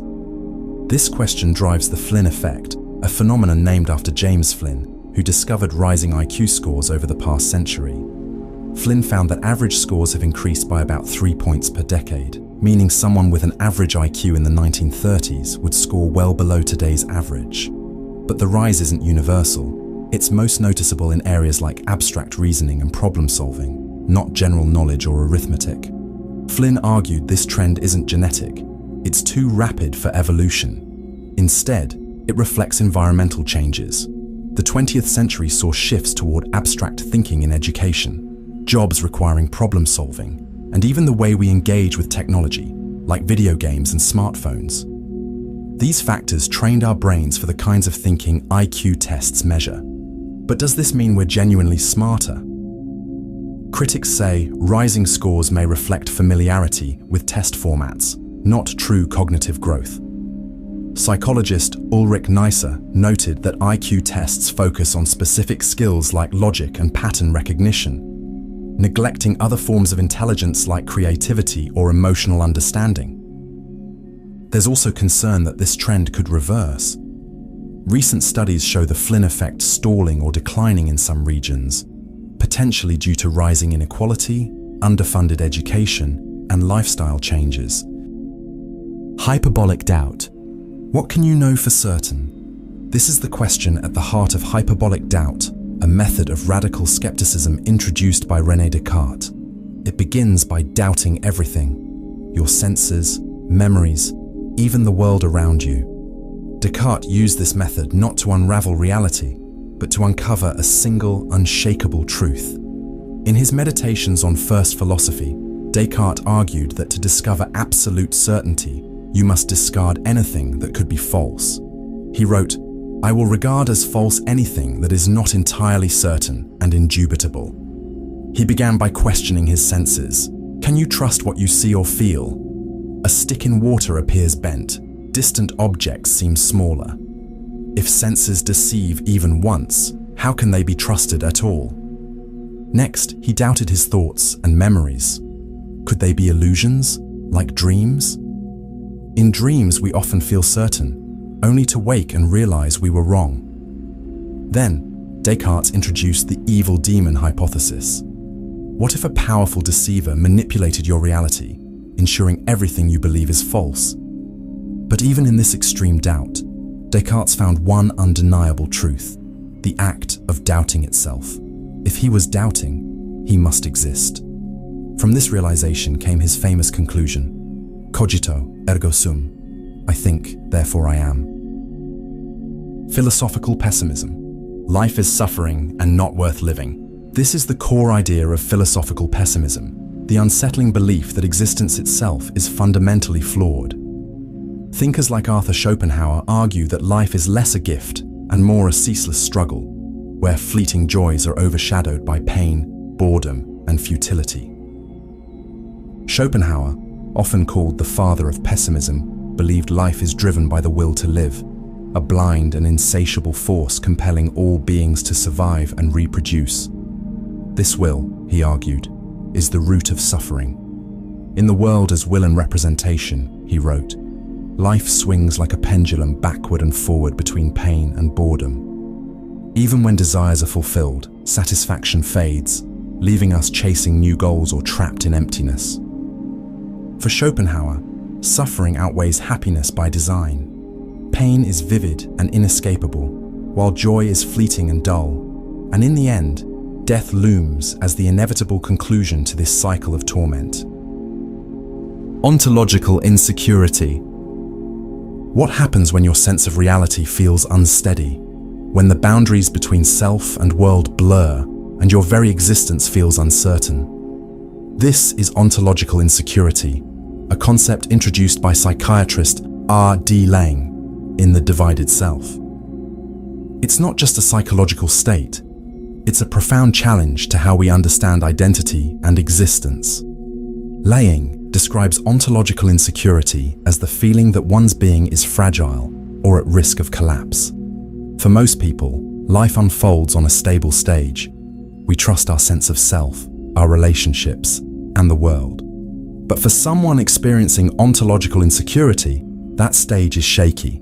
They might feel detached, questioning their perceptions or even their own coherence as a self. Laing identified 3 fears that define this state. First is engulfment, the fear of losing oneself in relationships or being consumed by others' demands. This leads to avoiding intimacy to protect a fragile sense of self. Second is implosion, a dread of being overwhelmed by inner chaos or the vastness of existence itself. The third is petrification, the feeling of being seen as an object, stripped of humanity and agency. Ontological insecurity often appears in conditions like schizophrenia or severe anxiety, where self-world boundaries dissolve. Laing saw it not as pathology, but as a response to a chaotic or isolating world. This idea echoes existentialist philosophy. For Sartre, the disorienting awareness of existence, or nausea, mirrors the destabilizing nature of ontological insecurity. Heidegger's concept of thrownness, being cast into a world beyond our control, captures our shared vulnerability. Lang believed understanding ontological insecurity begins with empathy. It forces us to confront the fragility of identity and ask, what holds us together when reality itself feels unstable? Nihilism. Life has no inherent meaning, no ultimate purpose written into the fabric of existence. This is the claim of nihilism, a philosophy that strips away assumptions and forces us to confront reality without comforting illusions.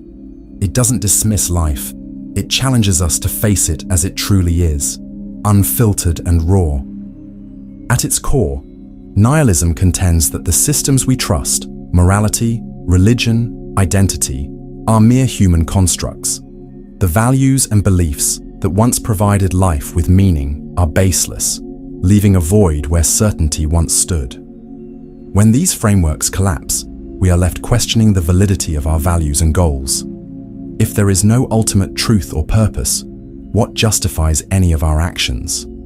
Some see nihilism as a chance for profound liberation. With no preordained purpose, individuals are free to construct their own values and meanings.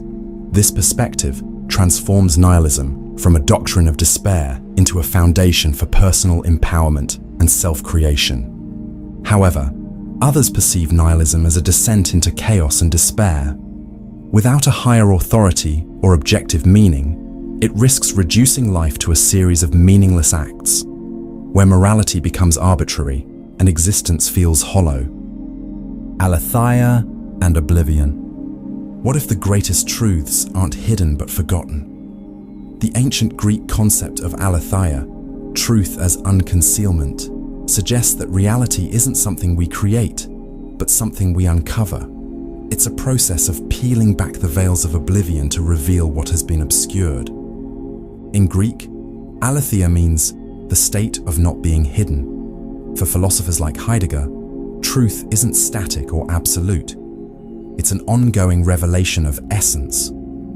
Opposite this is lethe, meaning oblivion or forgetfulness. In mythology, the river Lethe caused those who drank from it to forget everything. Oblivion here isn't just forgetting facts. It's losing touch with deeper realities, the dulling of existence by routine or distraction. Modern life, Heidegger argued, often traps us in lethe. Technology, social norms, and endless distractions bury truth beneath layers of convenience and noise. Truth becomes hidden not because it's complex, but because we stop seeking it. Consider a forest. To a hurried observer, it's just trees. But to someone who pauses and looks deeply, the forest unveils its richness, its intricate ecosystems, its quiet vitality. This is aletheia in action, the forgotten truth emerging from oblivion. Yet unveiling truth is never complete. For every truth revealed, others remain hidden. Truth is a pursuit, a continual struggle against the pull of lethe. As Heidegger wrote, to be is to stand in the clearing where beings reveal themselves. Metaphysical rebellion. What happens when someone refuses to accept the world, not just socially or politically, but at its core? This is metaphysical rebellion, a concept Albert Camus explores in The Rebel. It's not merely resistance to injustice, it's defiance against the absurdity of existence itself. Camus begins with a harsh truth. The human condition is absurd. We seek meaning in a universe that offers none. This clash between our longing for purpose and the cosmos's indifference is the absurd. Metaphysical rebellion arises when someone refuses to surrender to this reality. But rebellion isn't despair. It's an act of defiance. Camus writes, "I rebel, therefore we exist." Instead of succumbing to life's lack of inherent meaning, the rebel creates their own. It's a challenge to the universe, an assertion that life can still be lived with passion and authenticity. Consider Prometheus from Greek mythology. He defied the gods by stealing fire for humanity, not just rejecting authority, but challenging the foundations of existence itself. Similarly, The metaphysical rebel refuses to accept a world devoid of meaning, striving instead to create values in the face of absurdity. Yet Camus warns of rebellion's dangers. When rebellion turns dogmatic, it can lead to tyranny. Revolutions that sought liberation often imposed new forms of oppression. Camus urges rebels to embrace uncertainty and reject absolute systems. For Camus, rebellion isn't a solution, but a way of being, a refusal to stop questioning existence. The only way to deal with an unfree world, he writes, is to become so absolutely free that your very existence is an act of rebellion. And in that defiance, we find freedom. The shadow. There's a part of you you refuse to see, a hidden side you deny or project onto others. Carl Jung called this the shadow. It's always there, influencing who you are, whether you acknowledge it or not. Jung believed the shadow contains everything we reject about ourselves, our dark impulses, forbidden desires, and unacknowledged flaws. But it's not just evil. It's any part of you that doesn't align with the image you want to project. The shadow is born when we suppress these traits, often in childhood, to meet societal or familial expectations. Paradoxically, the more we suppress the shadow, the more control it gains. Jung warned, until you make the unconscious conscious, it will direct your life and you will call it fate. Your shadow manifests in subtle ways. Anger you project, envy disguised as criticism, or insecurities driving your choices. Jung called the process of confronting the shadow integration. It's not about indulging impulses, but understanding them. By facing the shadow, you achieve individuation, becoming a whole, authentic self. Suppressed traits like ambition or creativity can transform into strengths when acknowledged. Personal identity paradox. Who are you? Not your name, your face, or even your memories. Who are you, truly? The personal identity paradox forces us to question whether the self we hold onto is as stable as we think. At its core, this paradox asks, what makes you you? Is it your body, your memories, or your personality? John Locke, in his essay concerning human understanding, argued that personal identity is rooted in memory. If you recall being the child who rode a bike or the teenager who graduated, that continuity defines your identity. But what happens when memory fails? Do forgotten moments cease to be part of you? Critics like Thomas Reid highlighted this flaw, noting that if identity depends solely on memory, a person could paradoxically both be and not be the same individual, depending on which memories they retain. Consider the ship of Theseus. If every plank of a ship is replaced, is it still the same ship? Now apply that to yourself. Your cells regenerate, your personality evolves, and your memories shift. Are you the same you were 10 years ago, or even yesterday? Modern neuroscience complicates things further. The brain is a constantly changing network, with no static self, but a dynamic process. Philosopher Derek Parfit argued in Reasons and Persons that identity is an illusion. Instead of obsessing over being the same person, we should focus on psychological continuity, the fragile connections linking past, present, and future selves. Veil of ignorance. If you had to design a society without knowing your place in it, what kind of rules would you choose? This is the veil of ignorance, a thought experiment introduced by philosopher John Rawls in A Theory of Justice. It's a radical framework for fairness, forcing us to imagine justice without bias or privilege. Rawls asks us to envision the original position, a hypothetical scenario where we create society's rules while behind the veil of ignorance. Here's the catch. You don't know your gender, race, class, abilities, or future wealth. You could be anyone, a billionaire or someone living in poverty. This uncertainty, Rawls argues, would lead us to design a fundamentally fair society, avoiding rules that favor any one group, since we wouldn't know if we'd belong to it. From this, Rawls proposes two principles of justice. First, everyone should have equal access to the most extensive basic rights and freedoms, like freedom of speech and thought. Second, social and economic inequalities are only acceptable if they benefit the least advantaged. This is the difference principle, ensuring the vulnerable are protected. The veil of ignorance strips away personal bias. It's not about altruism, it's about rational self-interest under uncertainty. If you could be born into any position, you'd want a world where every position offers dignity and opportunity. Critics argue it's too idealistic or imposes redistributive justice at the expense of liberty. But Rawls's thought experiment challenges us to confront existing systems and ask, if I didn't know my place, would this still feel fair? The veil of ignorance isn't just a tool for imagining fairness, it's a vision of how justice could be. If you really question your life, one thing becomes clear. Most of it is suffering, hoping for just some moments of happiness. And yet, despite the endless torment, you continue living, driven by something that is beyond logic, the insatiable will to live. For Arthur Schopenhauer, this will was the fundamental force behind all existence. In The World as Will and Representation, he described it as a blind, relentless drive that compels every living being to survive, reproduce, and persist. It isn't rational, conscious, or purposeful. It simply is. Schopenhauer wrote, "Life is assured to the will to live. Therefore, it clings to it, even in the most miserable conditions." But the will is not a source of joy. It is the root of suffering. Fulfill one desire, and another takes its place. Escape one pain, and a new one emerges.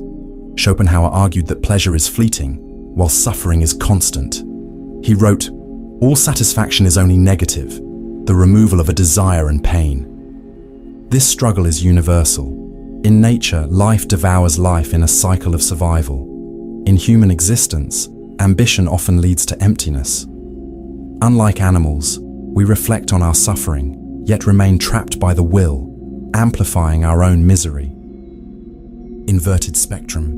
What if the red you see looks entirely different to someone else, but you'd never know? This is the inverted spectrum, a thought experiment that questions our understanding of perception and the limits of human knowledge. First introduced by John Locke in an essay concerning human understanding, 1690, the inverted spectrum imagines two people who both call the sky blue and stop at a red light. But what one person sees as blue, the other might see as green. Their perceptions are inverted, yet their behavior is identical, making it impossible to detect the difference. At its core, this highlights the problem of qualia, the raw, subjective experience of perception. When you see red, how do you know it's the same as someone else's red? The inverted spectrum suggests you don't and can't. Modern neuroscience reveals that color perception is tied to wavelengths of light processed in the brain's visual cortex. But the brain doesn't just record data, it constructs our experience of color. If that construction varies between individuals, it remains unknowable, locked inside our minds. This thought experiment extends beyond color, touching on the hard problem of consciousness described by David Chalmers. If subjective experience is inaccessible, how can we truly understand other minds? Could artificial intelligence simulate human behavior without ever experiencing consciousness? Could it have its own inverted spectrum? The paradox of hedonism. The harder you chase happiness, the further it slips away. This is the paradox of hedonism, a concept that reveals the flaw in pursuing happiness directly. The more we focus on achieving pleasure as an end goal, the less likely we are to attain it. Happiness, it seems, cannot be forced. It emerges as a byproduct of other pursuits. Philosopher Henry Sidgwick popularized this idea in Methods of Ethics, arguing that an excessive focus on pleasure often backfires. He wrote, "The impulse towards pleasure, if too predominant, defeats its own aim. Fixating on happiness amplifies minor discomforts, making it harder to feel content. Happiness thrives when we're absorbed in activities beyond ourselves." Modern psychology confirms this paradox. Research shows that people who prioritize meaningful goals, helping others, mastering skills, or nurturing relationships, report greater happiness than those chasing pleasure for its own sake. Philosopher John Stuart Mill echoed this, observing, "Those only are happy who have their minds fixed on some object other than their own happiness." Why does this paradox exist? Happiness seems tied to purpose and engagement. A life centered solely on self-gratification feels hollow, while striving for something greater often leads to unexpected joy. Divine hiddenness. If God exists, why does the world feel so silent? Why do so many seek divine presence and find only absence?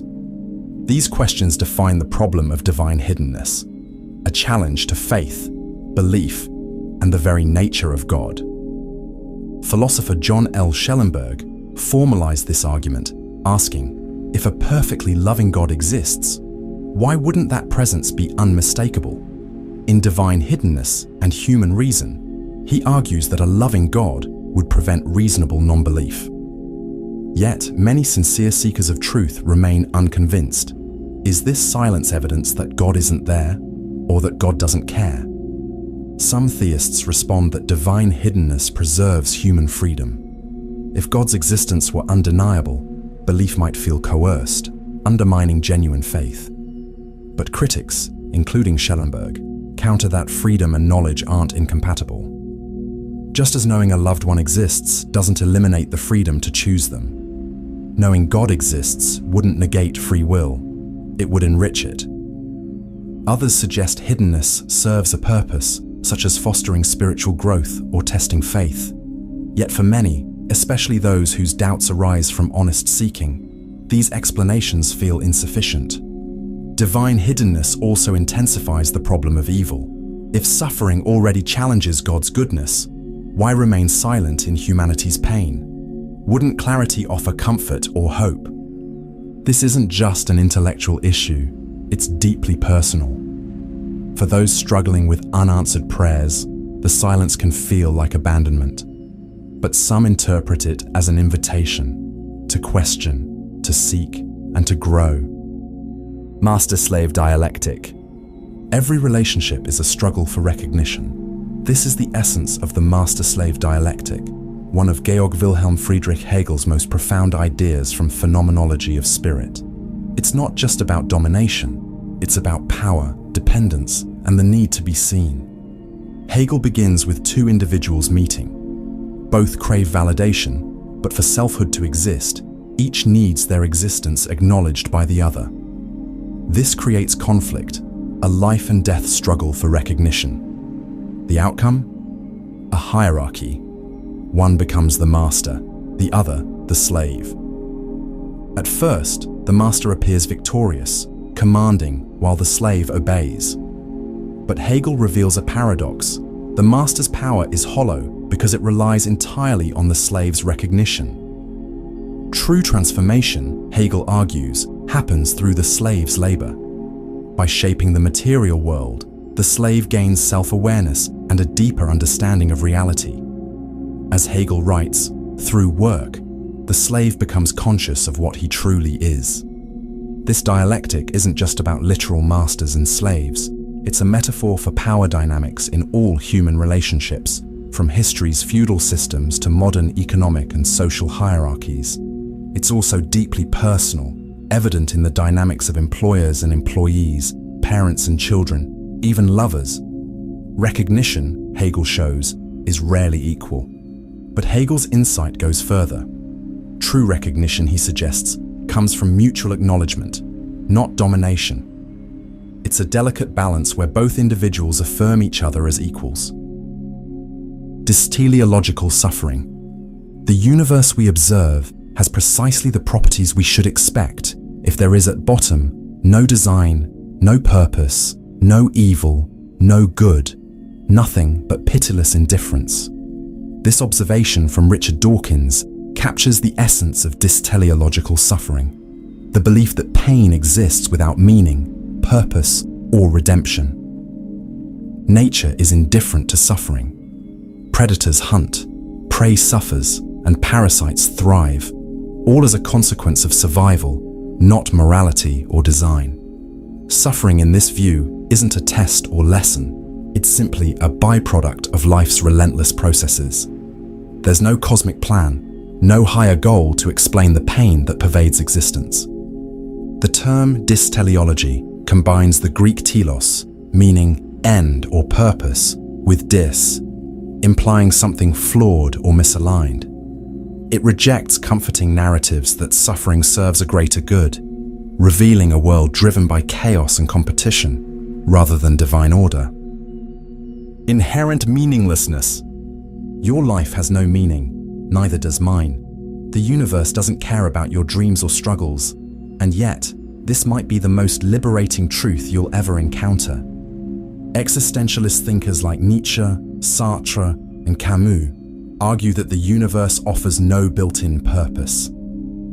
Sartre stated, "Man is condemned to be free," meaning we exist without objective purpose, left to create meaning ourselves. But confronting the void isn't easy. Camus called this tension the absurd condition, the clash between our desire for meaning and the universe's indifference. In the myth of Sisyphus, Camus likened life to a man eternally pushing a boulder uphill, only for it to roll back down. The struggle is pointless, yet Sisyphus's defiance transforms his suffering into freedom. Camus concludes, one must imagine Sisyphus happy. What does this mean for us? Inherent meaninglessness isn't a problem to fix, but a reality to embrace. Without cosmic rules dictating purpose, we're free to create our own. Every choice gains weight because we give it significance. Whether it's art, relationships, or moments of joy, these aren't gifts from the universe, they're victories carved from chaos. The void doesn't imprison you, it sets you free. In a meaningless world, your choices matter more than ever. Antinomy of pure reason. The universe both has a beginning and doesn't. This paradox is central to Immanuel Kant's antinomies of pure reason, introduced in his Critique of Pure Reason. Kant argued that when reason attempts to address ultimate questions, it produces contradictions, antinomies, where opposing statements both seem valid. These contradictions reveal the limits of human understanding and expose the boundaries of what we can truly know. Kant's first antinomy explores whether the universe has a beginning in time.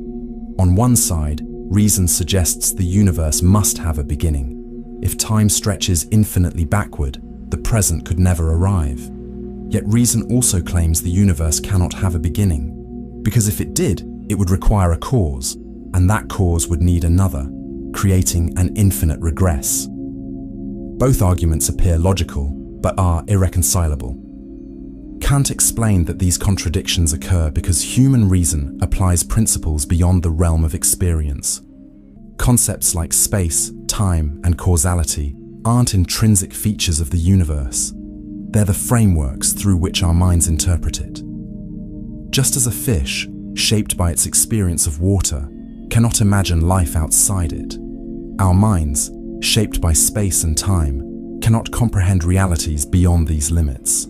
The antinomies don't solve these questions, but reveal reason's boundaries. Kant argued that we can ask whether the universe is finite or eternal, but the answers lie beyond our cognitive reach. Cosmic horror. The universe is vast, indifferent, and incomprehensible. For every star we see, countless others remain hidden, their light lost to the void. It's here, in this infinite silence, that cosmic horror finds its home, an existential dread rooted in our insignificance within a cosmos that neither knows nor cares about us.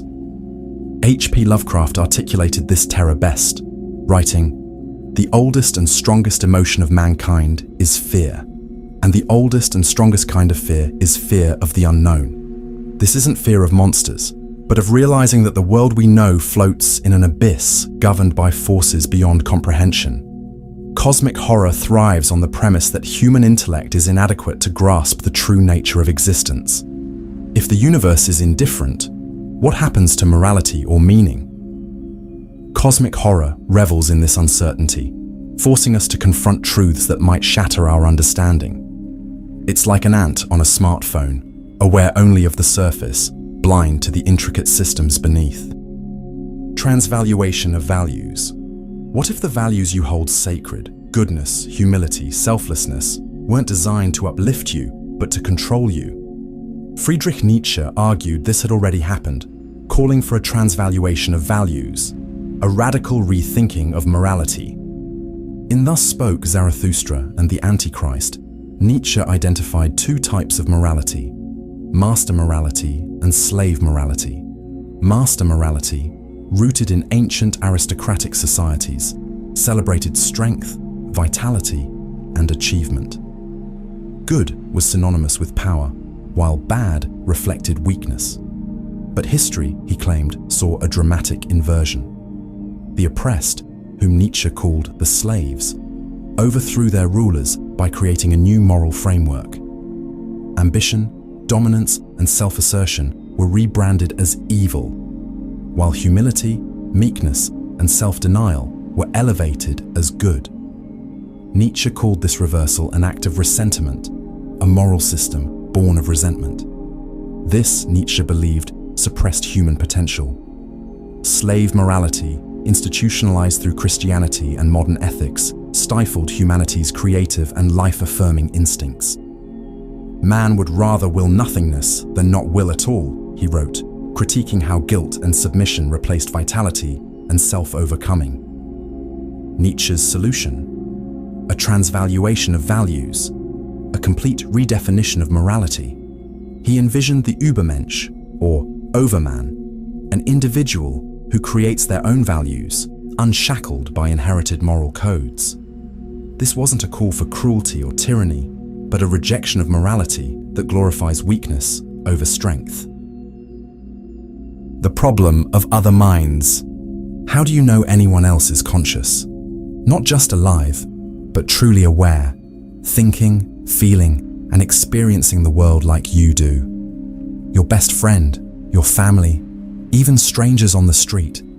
What if they're merely mimicking human behavior without any inner awareness? This is the problem of other minds, a haunting question in philosophy with no definitive answer. The problem stems from the subjective nature of consciousness. You know you're conscious because you experience your own thoughts and emotions. But when it comes to others, you only observe their behavior.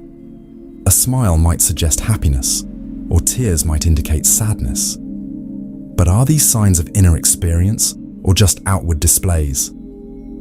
How can you rule out the possibility that others are philosophical zombies, entities that act conscious but lack true awareness? René Descartes famously declared, "I think, therefore I am," proving his own consciousness.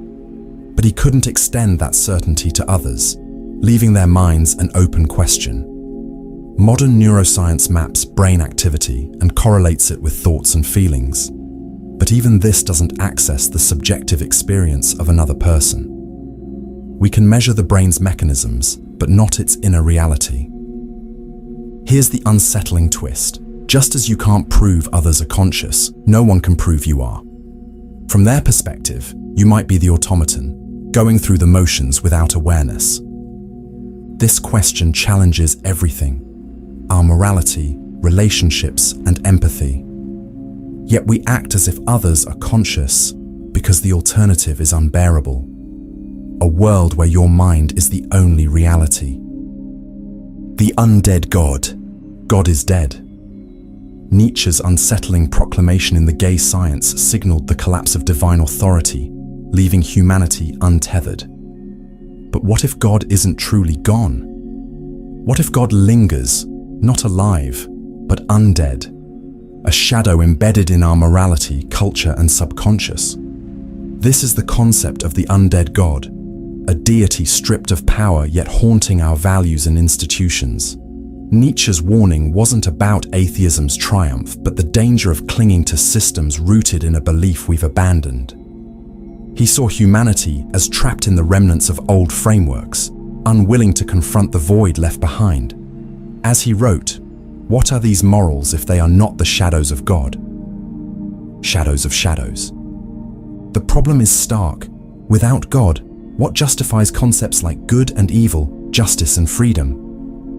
Nietzsche argued that these ideals, once grounded in divine command, now float unmoored. We reject religious authority, yet treat these values as sacred absolutes, even as their foundations crumble. Modern life offers unsettling proof. Ideals like equality and morality are upheld as self-evident truths, yet they remain tethered to theological roots we no longer acknowledge. The undead God lives on, shaping our world even as we deny its existence. Nietzsche didn't merely diagnose this crisis, he demanded action. He urged us to slay the undead God by re-evaluating values and creating new ones, free from inherited belief. This is the path of the Übermensch, forging meaning in a world without absolutes. Are you living under the shadow of an undead God? Or are you ready to confront the void and create meaning anew? Nietzsche's spectre challenges us.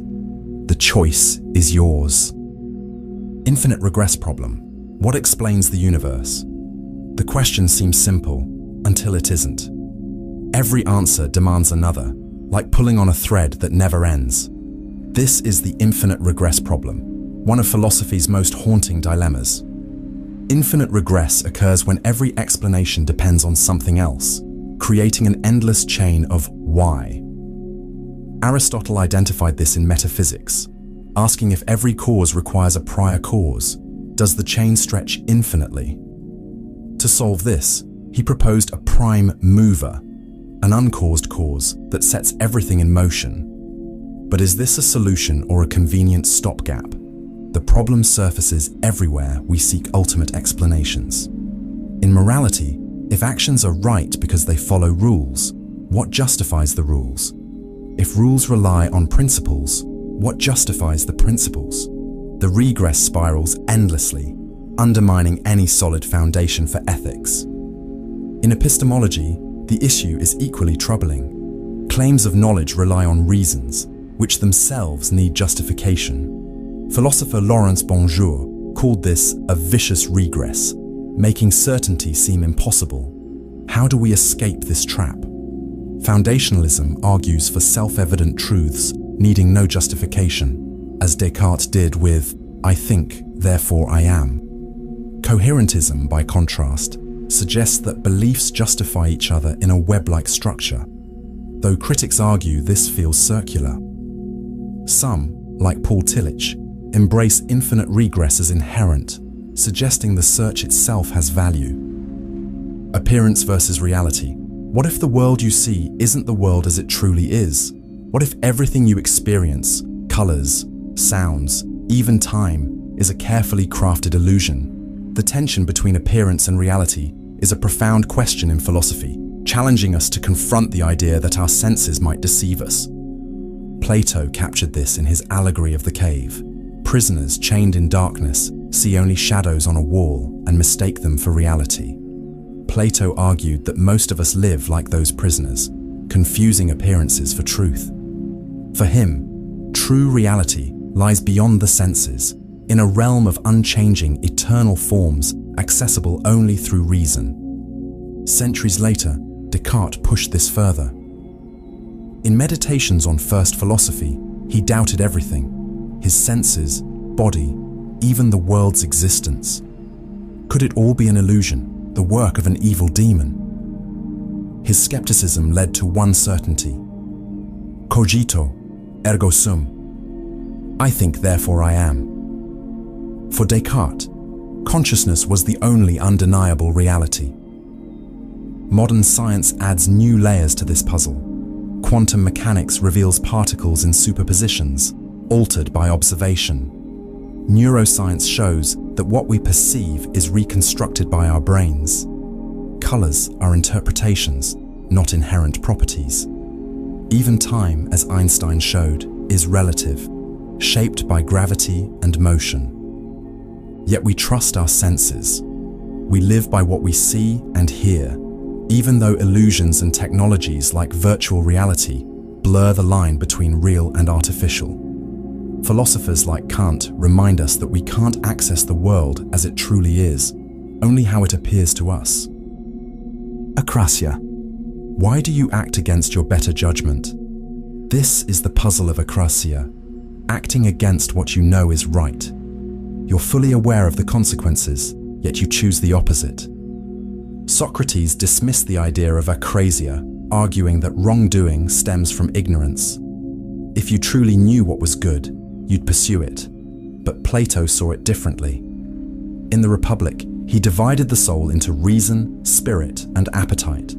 Akrasia, he argued, arises when desire, appetite, overpowers logic, reason. Aristotle expanded this in Nicomachean Ethics, distinguishing between the weak-willed, who regret succumbing to desire, and the self-indulgent, who feel no conflict.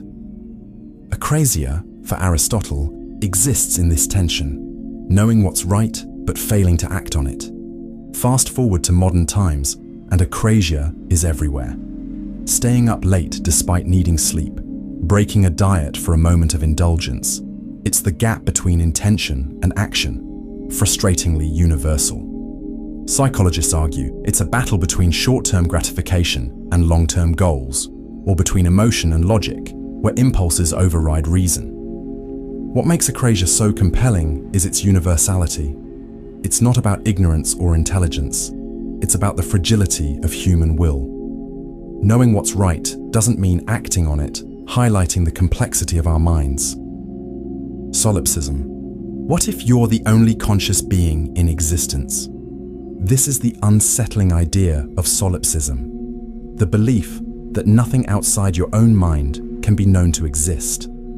The people you see, the world you live in, even the universe itself, could all be constructs of your consciousness. And here's the chilling part. There's no way to disprove it. The roots of solipsism trace back to ancient philosophy, but gain prominence through René Descartes. In his meditations on first philosophy, Descartes doubted everything: his senses, memories, and the physical world. The only certainty he found was his own mind. Cogito, ergo sum. I think, therefore I am. For Descartes, this was the foundation of knowledge. Solipsism, however, stops there. It rejects the external guarantees Descartes proposed, such as God validating the world's reality. Instead, solipsism argues that only your thoughts, perceptions, and consciousness are certain. Everything else is suspect. The problem is simple yet profound. Every experience you have is filtered through your mind. How can you prove that the people you talk to aren't just projections of your imagination? That the world wasn't created moments ago, complete with implanted memories to make it feel real? Philosophers like Ludwig Wittgenstein challenged solipsism, arguing that thoughts and language are inherently shaped by interaction with others. Without a shared world, even the structure of thought would collapse. The myth of Sisyphus. What's the point of it all? Day after day, you strive and struggle, only to face the same challenges tomorrow. For Albert Camus, this endless repetition mirrors the story of Sisyphus, a man condemned to roll a boulder up a hill, only for it to roll back down every time. It's a tale of futility, but Camus saw it as the perfect metaphor for the human condition. In his essay, The Myth of Sisyphus, Camus asks the ultimate question: is life worth living? If life has no inherent meaning, isn't existence itself absurd? The absurd, Camus explains, arises from the clash between our search for purpose and the universe's indifference. Yet, rather than despair, Camus finds liberation. The struggle itself toward the heights, he writes, is enough to fill a man's heart. Sisyphus, endlessly toiling without hope of success, seems trapped. But Camus reclaims his story. By embracing the absurd, acknowledging the meaninglessness of his task, Sisyphus transcends his punishment. The gods control his fate, but not his defiance. One must imagine Sisyphus happy, Camus concludes, because in his rebellion, he finds freedom. Camus' philosophy isn't about despair, it's about living fully despite life's absurdity. He rejects both nihilism and false hope, insisting that life's lack of inherent meaning amplifies its value. Each moment becomes an opportunity to create meaning, not because the universe demands it, but because we choose it. Like Sisyphus, we face our own endless cycles. But for Camus, it's not the task that defines us, but our attitude toward it. In the climb, we find our freedom. The paradox of tragedy. Why do we take pleasure in suffering? This is the paradox of tragedy. Why are we drawn to stories of pain, loss, and despair? In life, we avoid suffering, yet in art, we seek it out. Why? Aristotle, in Poetics, argued that tragedy serves a cathartic purpose. Experiencing emotions like pity and fear in a safe, controlled way allows us to process our vulnerabilities and leave feeling relieved, even purified. The suffering on stage becomes a way to confront our own fears. David Hume, however, found this puzzling. In Of Tragedy, he suggested that it's not suffering itself we enjoy, but the artistic skill that transforms it. A well-crafted tragedy blends sorrow with beauty, elevating pain into something meaningful. Friedrich Nietzsche, in The Birth of Tragedy, took a darker view. He argued that tragedy forces us to face life's harsh realities, chaos, suffering, and death, yet affirms life in the process. Art makes the unbearable bearable, turning agony into something that deepens our understanding of existence. Psychologically, tragedy also connects us. Watching others suffer evokes empathy, reminding us of our shared humanity. Crying over fictional characters' pain reflects our own, creating a sense of solidarity in vulnerability. So why do we need tragedy? Perhaps it's a combination: catharsis, aesthetic beauty, existential confrontation, and emotional connection. Tragedy transforms pain into something profound, holding a mirror to our fears and desires. Absolute loneliness is not the absence of company. It is the realization that no one can ever truly know or experience your existence as you do. No matter how many relationships you form, how deeply you connect, there will always be an unbridgeable gap between your consciousness and everyone else's. Philosophers and existentialists have long grappled with this idea. Jean-Paul Sartre argued that human beings exist in a state of isolation, where even in the presence of others, we are fundamentally alone. The mind is a private prison. Your thoughts, feelings, and inner world are yours alone, inaccessible to anyone else. Others can observe you, speak to you, even love you, but they will never fully step inside your being. Neuroscience reinforces this bleak reality. Your experiences are locked within the structure of your brain, filtered through your perceptions, emotions, and memories. No one else will ever see the world exactly as you do. Even language, our greatest tool for connection, is limited. Words can only approximate feelings. They can never fully transmit the raw experience of being you. This realization is unsettling. It means that even in a crowded room, even in the deepest moments of intimacy, there is a part of you that remains untouched, unseen. Fallenness of Dasein. We spend our lives scrolling, chasing fleeting pleasures, and following routines. But is this truly living? Martin Heidegger called this the fallenness of Dasein, revealing an unsettling truth about human existence. Much of what we do is a distraction from facing who we really are. In Being and Time, Heidegger introduces the concept of Dasein, meaning being there, or existence. Dasein represents the human condition, our unique capacity to question life and seek meaning. Yet, instead of confronting these profound questions, we fall into what Heidegger termed fallenness, a passive absorption in the trivial and superficial. Fallenness isn't about morality, it's an existential state. Heidegger describes it as being lost in the they, letting societal norms and expectations dictate our lives. We conform to what they think, say, and do, losing touch with our authentic selves. We curate perfect online personas, chase trends without questioning their value, and fill our days with distractions to avoid facing deeper truths. At its core, fallenness is a flight from anxiety. For Heidegger, anxiety isn't mere fear. It's the unsettling awareness of our freedom to shape life without a predetermined purpose. This realization exposes the void at the heart of existence. Instead of embracing this freedom, we retreat into routine and convention, avoiding the discomfort of authenticity. But anxiety, paradoxically, can liberate us.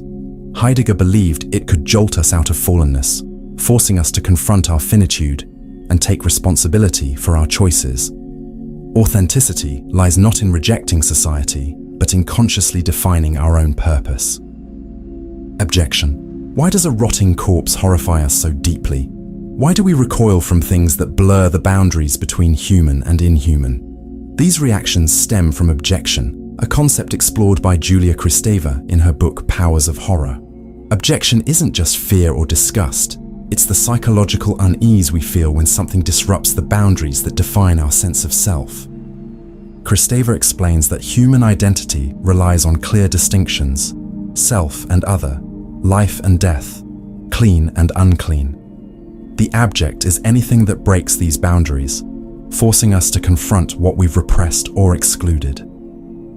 Bodily fluids like blood or vomit unsettle us because they blur the line between inside and outside, reminding us of our physicality, vulnerability, and mortality. A corpse, once alive and now decaying, occupies a space between human and other. It confronts us with the reality of death, a reality we often work hard to ignore. The last man. Have you ever considered what the end of humanity might look like? Not in chaos, but in comfort, a world where ambition, greatness, and meaning itself have vanished. In Thus Spoke Zarathustra, Friedrich Nietzsche introduces the concept of the last man. This is not a vision of extinction, but of spiritual stagnation. The last man represents a society that values comfort and safety above all else, abandoning the pursuit of greatness. He trades the struggle for meaning for shallow pleasures, content in mediocrity. The last man says, "We have invented happiness, but this happiness is hollow. It's a life devoid of dreams, risks, or aspirations, a perpetual avoidance of discomfort." He asks no profound questions, seeks no higher purpose, and is satisfied with mere existence, living without challenge or depth. In stark contrast, Nietzsche's Übermensch, or Overman, embraces chaos and struggle, forging his own values and transcending mediocrity. Where the Overman sees life as an opportunity for creativity and growth, the last man reduces it to survival and routine. Nietzsche's warning resonates today. The obsession with comfort, the endless pursuit of distraction, and the fear of failure reflect the very retreat from meaning he feared. The last man is not evil or malicious. He is simply tired of striving, questioning, and enduring. He represents humanity's quiet decline into irrelevance, where mediocrity replaces ambition. Genealogy of morals. Why do we call some things good and others evil? Are these universal truths or constructs shaped by history? Friedrich Nietzsche's Genealogy of Morals challenges our assumptions, tracing the origins of morality to power struggles and cultural shifts. Nietzsche argues that morality isn't timeless or divine, but a product of history. He identifies two types of morality: master morality and slave morality. Master morality, rooted in ancient aristocratic societies, valued strength, power, and vitality. For the ruling class, good meant qualities they embodied, while bad referred to weakness and mediocrity. Slave morality, by contrast, emerged from the resentment of the oppressed. Lacking power, they redefined morality, labeling strength as evil and elevating traits like humility and suffering as good. Nietzsche calls this a revaluation of values, a reversal of the aristocratic moral code. Christianity, he argues, codified this morality, glorifying suffering and promising rewards for the meek. For Nietzsche, this moral framework became a tool for the weak to undermine the strong. While revolutionary in its time, Nietzsche warns that slave morality now stifles human potential, promoting conformity over individuality. He introduces the Übermensch, Overman, a figure who transcends traditional morality to create new, life-affirming values. Nietzsche doesn't dismiss compassion, but urges us to question inherited values. Where do our judgments of good and evil come from? Do they empower us or confine us? The silence of God. If God exists, why is he silent? This question lies at the heart of the silence of God, a problem that has haunted humanity for centuries. It doesn't ask whether God exists, but why. If he does, he seems so absent, especially in moments of suffering and doubt. The Danish philosopher Søren Kierkegaard wrestled with this silence, seeing it not as absence, but as a test of faith. He described faith as the contradiction between the infinite passion of inwardness and the objective uncertainty. To Kierkegaard, the silence demanded a leap into the unknown, a trust in God without tangible proof. For thinkers like Simone Weil, the silence of God becomes paradoxical in suffering. Weil believed that silence wasn't abandonment, but an invitation to find meaning within struggle. She wrote, "The greatness of Christianity lies in the fact that it does not seek a supernatural remedy for suffering, but a supernatural use for it." The problem deepens with a darker possibility. What if the silence isn't a test or a mystery, but just silence? What if there's no divine voice, no presence, no answer at all? Panopticism. What if you were always being watched, but never knew when? Would you act differently? This is the essence of panopticism, a concept from philosopher Michel Foucault in Discipline and Punish. It reveals how the possibility of observation shapes behavior and extends control far beyond physical walls. Foucault was inspired by the panopticon, a prison design by Jeremy Bentham. The design featured a circular structure with cells surrounding a central watchtower. Guards could observe prisoners without being seen, creating a state of conscious and permanent visibility. The genius wasn't in constant observation, but in making prisoners think they could be watched at any moment. Foucault expanded this into a metaphor for modern power. Panopticism, he argued, isn't about actual surveillance, it's about the fear of it. The mere possibility of being watched leads people to regulate themselves, turning surveillance into self-discipline. A real subjection, Foucault wrote, is born mechanically from a fictitious relation. This principle pervades modern life: security cameras, workplace monitoring, even social media. Do you post to express yourself or to shape how others perceive you? Panopticism shifts power from external enforcement to internal compliance. It also extends beyond technology. Schools, hospitals, and governments use observation and categorization to influence behavior. Foucault argued that modern societies moved from physical punishment to psychological control, subtle but effective. Panopticism raises critical questions. How much of our freedom is illusion? Who's watching and why? Awareness of this dynamic offers a chance to resist. The power of panopticism isn't in being watched, it's in believing we are, and recognizing that belief is the first step toward reclaiming control. The Grand Inquisitor. What if humanity doesn't truly want freedom, but instead craves comfort, security, and the illusion of choice? This unsettling question lies at the heart of The Grand Inquisitor, a parable from Fyodor Dostoevsky's The Brothers Karamazov. It challenges our beliefs about power, faith, and human nature. In 16th century Spain, Christ returns during the Inquisition. The people recognize him and rejoice at his compassion, but the church, fearing he will disrupt their authority, arrests him. That night, the Grand Inquisitor visits Christ in his cell, not to worship, but to condemn. The Inquisitor accuses Christ of giving humanity a burden it cannot bear: freedom. "You wanted to make them free," he says, "but they are weak and fearful." He claims that people do not want the responsibility of choice, which brings only fear and suffering. Instead, they desire leaders who provide certainty, even at the cost of their liberty.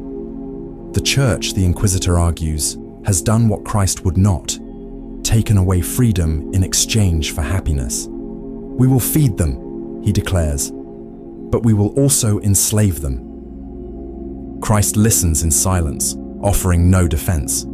At the end, he simply kisses the Inquisitor and departs. The meaning of this gesture, whether forgiveness, rebuke, or understanding, is left ambiguous. The parable confronts the tension between freedom and security. Are we truly capable of embracing free will, or do we instinctively trade it for comfort? Dostoevsky provides no answers, only the haunting question: when faced with freedom or ease, which do we choose, and what does that choice reveal about us? Mimetic desire. You don't desire what you think you desire. This is the foundation of mimetic desire, a concept by philosopher René Girard, which argues that our desires are imitative. We want things not because they're inherently valuable, but because others desire them first. Our aspirations are shaped by mimicking others' desires, often unconsciously. Girard described this dynamic as a triangular structure: the subject, you; the object, what you desire; and the model, the person whose desire you're imitating. For example, a new gadget or a dream job often becomes desirable because someone else wants or has it.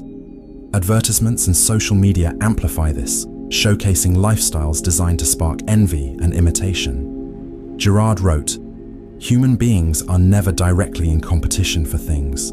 They are in competition because they imitate each other's desires." This leads to rivalry and tension.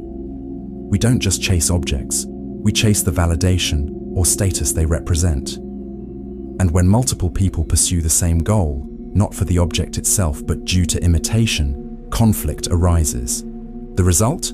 A mimetic trap, where the harder we pursue others' desires, the less satisfied we feel upon achieving them. Girard also linked mimetic desire to scapegoating. When rivalry spirals, societies often project blame onto a scapegoat, diffusing tension through exclusion or sacrifice, a process central to many cultural and religious traditions. Sadian nihilism. Morality is just an illusion. Nature doesn't care if you are good or evil, just or cruel. This is the stark foundation of Sadian nihilism, a philosophy rooted in the provocative works of the Marquis de Sade, whose ideas challenge the very essence of morality itself. At its core, Sadian nihilism denies the existence of universal moral truths. De Sade argued that concepts like virtue and justice are human inventions imposed on an indifferent and amoral natural world. In his novel Justine, he declares, "Nature has created us all solely to torment one another." For de Sade, nature is driven purely by survival and desire, indifferent to human constructs of right and wrong. De Sade's view of humanity reflects this brutal indifference. He saw people as creatures governed by raw impulses rather than reason or ethics. If morality is nothing more than a human fabrication, he concluded, there is no obligation to adhere to its rules. In the philosophy in the bedroom, he claimed that true freedom lies in embracing natural desires, no matter how transgressive or destructive. Mirror stage. The person you see in the mirror is not you. This reflection, familiar yet distant, is central to Jacques Lacan's concept of the mirror stage, a key idea in psychoanalysis. Lacan proposed that our sense of self begins with a misrecognition, an illusion that shapes who we believe we are. Around 6 to 18 months of age, an infant recognizes their reflection in a mirror. Though they experience their body as fragmented and chaotic, the mirror presents a unified, idealized image. The child identifies with this image, seeing it as me. But this unity is an illusion. Lacan argued that the image in the mirror is a projection, not aligned with the child's fragmented reality. This moment marks the birth of the I, when the child sees themselves as an object, separate from the world. Yet this selfhood is fundamentally alienating. The I is based on an external image, not inner reality. From this point, identity is shaped by a tension between how we see ourselves and how we believe others see us. Lacan's theory reveals that our sense of self is rooted in misrecognition. The person we think we are is not authentic, but a construct, a mask formed by cultural expectations, others' gazes, and our fantasies. Even in adulthood, much of our identity is shaped by external forces, from roles we play to goals we pursue. Anthropic bias. Why does the universe feel so perfectly suited for life? Is it a cosmic coincidence? Or are we only asking because we're here to ask? This is the heart of anthropic bias, a concept that challenges how we view existence. Anthropic bias stems from the anthropic principle, explored by thinkers like Brandon Carter and Nick Bostrom. It states that our observations about the universe are influenced by the fact that we exist to make them. A universe capable of supporting life is the only kind we could observe, because otherwise we wouldn't be here to notice it. Consider this analogy. If you're in a room with air, you might think, how convenient there's air for me to breathe. But the only reason you're alive to ask is because the air is already there. Applied to the universe, the fact that it appears fine-tuned for life isn't surprising. It's a prerequisite for our existence. The physical constants of the universe, like the speed of light or strength of gravity, are so precisely calibrated that even slight changes would make life impossible. To some, this suggests a creator or a multiverse of countless, uninhabitable universes. But anthropic bias cautions us. We can only observe a universe compatible with life, just as fish can't imagine a dry world. Nick Bostrom argues that anthropic reasoning explains the universe's apparent fine-tuning while exposing the limits of our perspective. It challenges us to recognize how our existence skews our understanding of reality. Zeno's paradox. If you set out to cross a room, will you ever reach the other side? It seems obvious. You take a step, then another, and eventually you're there. But according to Zeno of Elea, you'll never make it. You'll be trapped in an infinite series of steps that grow smaller and smaller, forever moving forward, but never arriving. This is Zeno's paradox of motion, and it challenges our most basic understanding of reality. Zeno's dichotomy. Paradox argues that before reaching the other side, you must first reach the halfway point. But before that, you must reach halfway to that point, and so on, dividing each step infinitely. If each step takes time, how can you ever complete an infinite series? Another paradox, Achilles and the tortoise, makes this more vivid. Achilles, the fastest runner, gives a tortoise a head start. By the time Achilles reaches the tortoise's starting point, the tortoise has moved ahead. This process repeats infinitely, suggesting Achilles can never overtake the tortoise, no matter how fast he runs.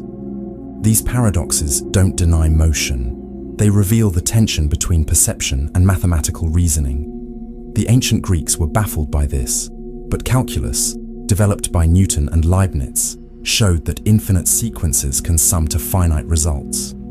Achilles overtakes the tortoise, and you cross the room, not because Zeno was wrong, but because his paradoxes highlighted the limits of early mathematics.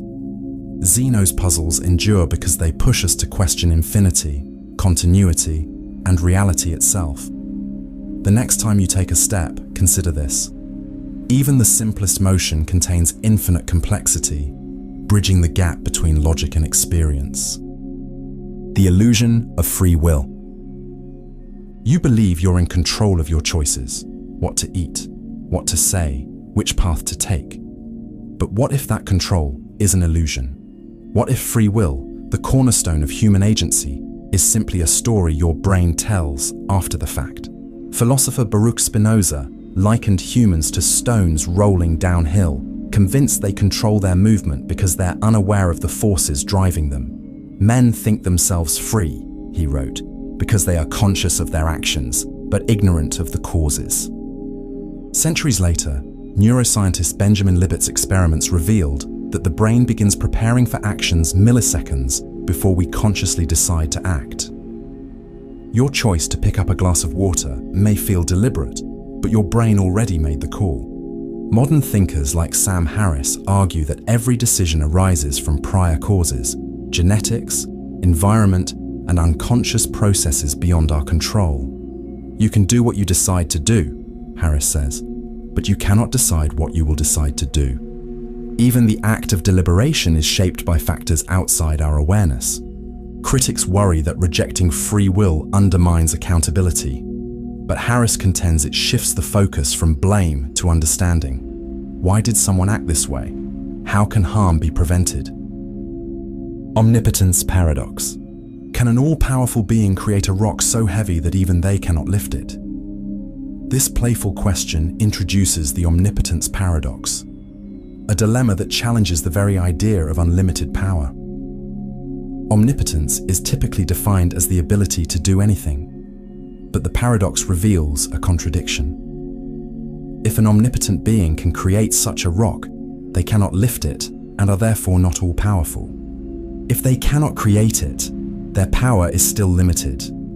Either way, omnipotence seems to falter. Medieval philosophers like Thomas Aquinas tackled this issue, arguing that omnipotence does not include the ability to do the logically impossible.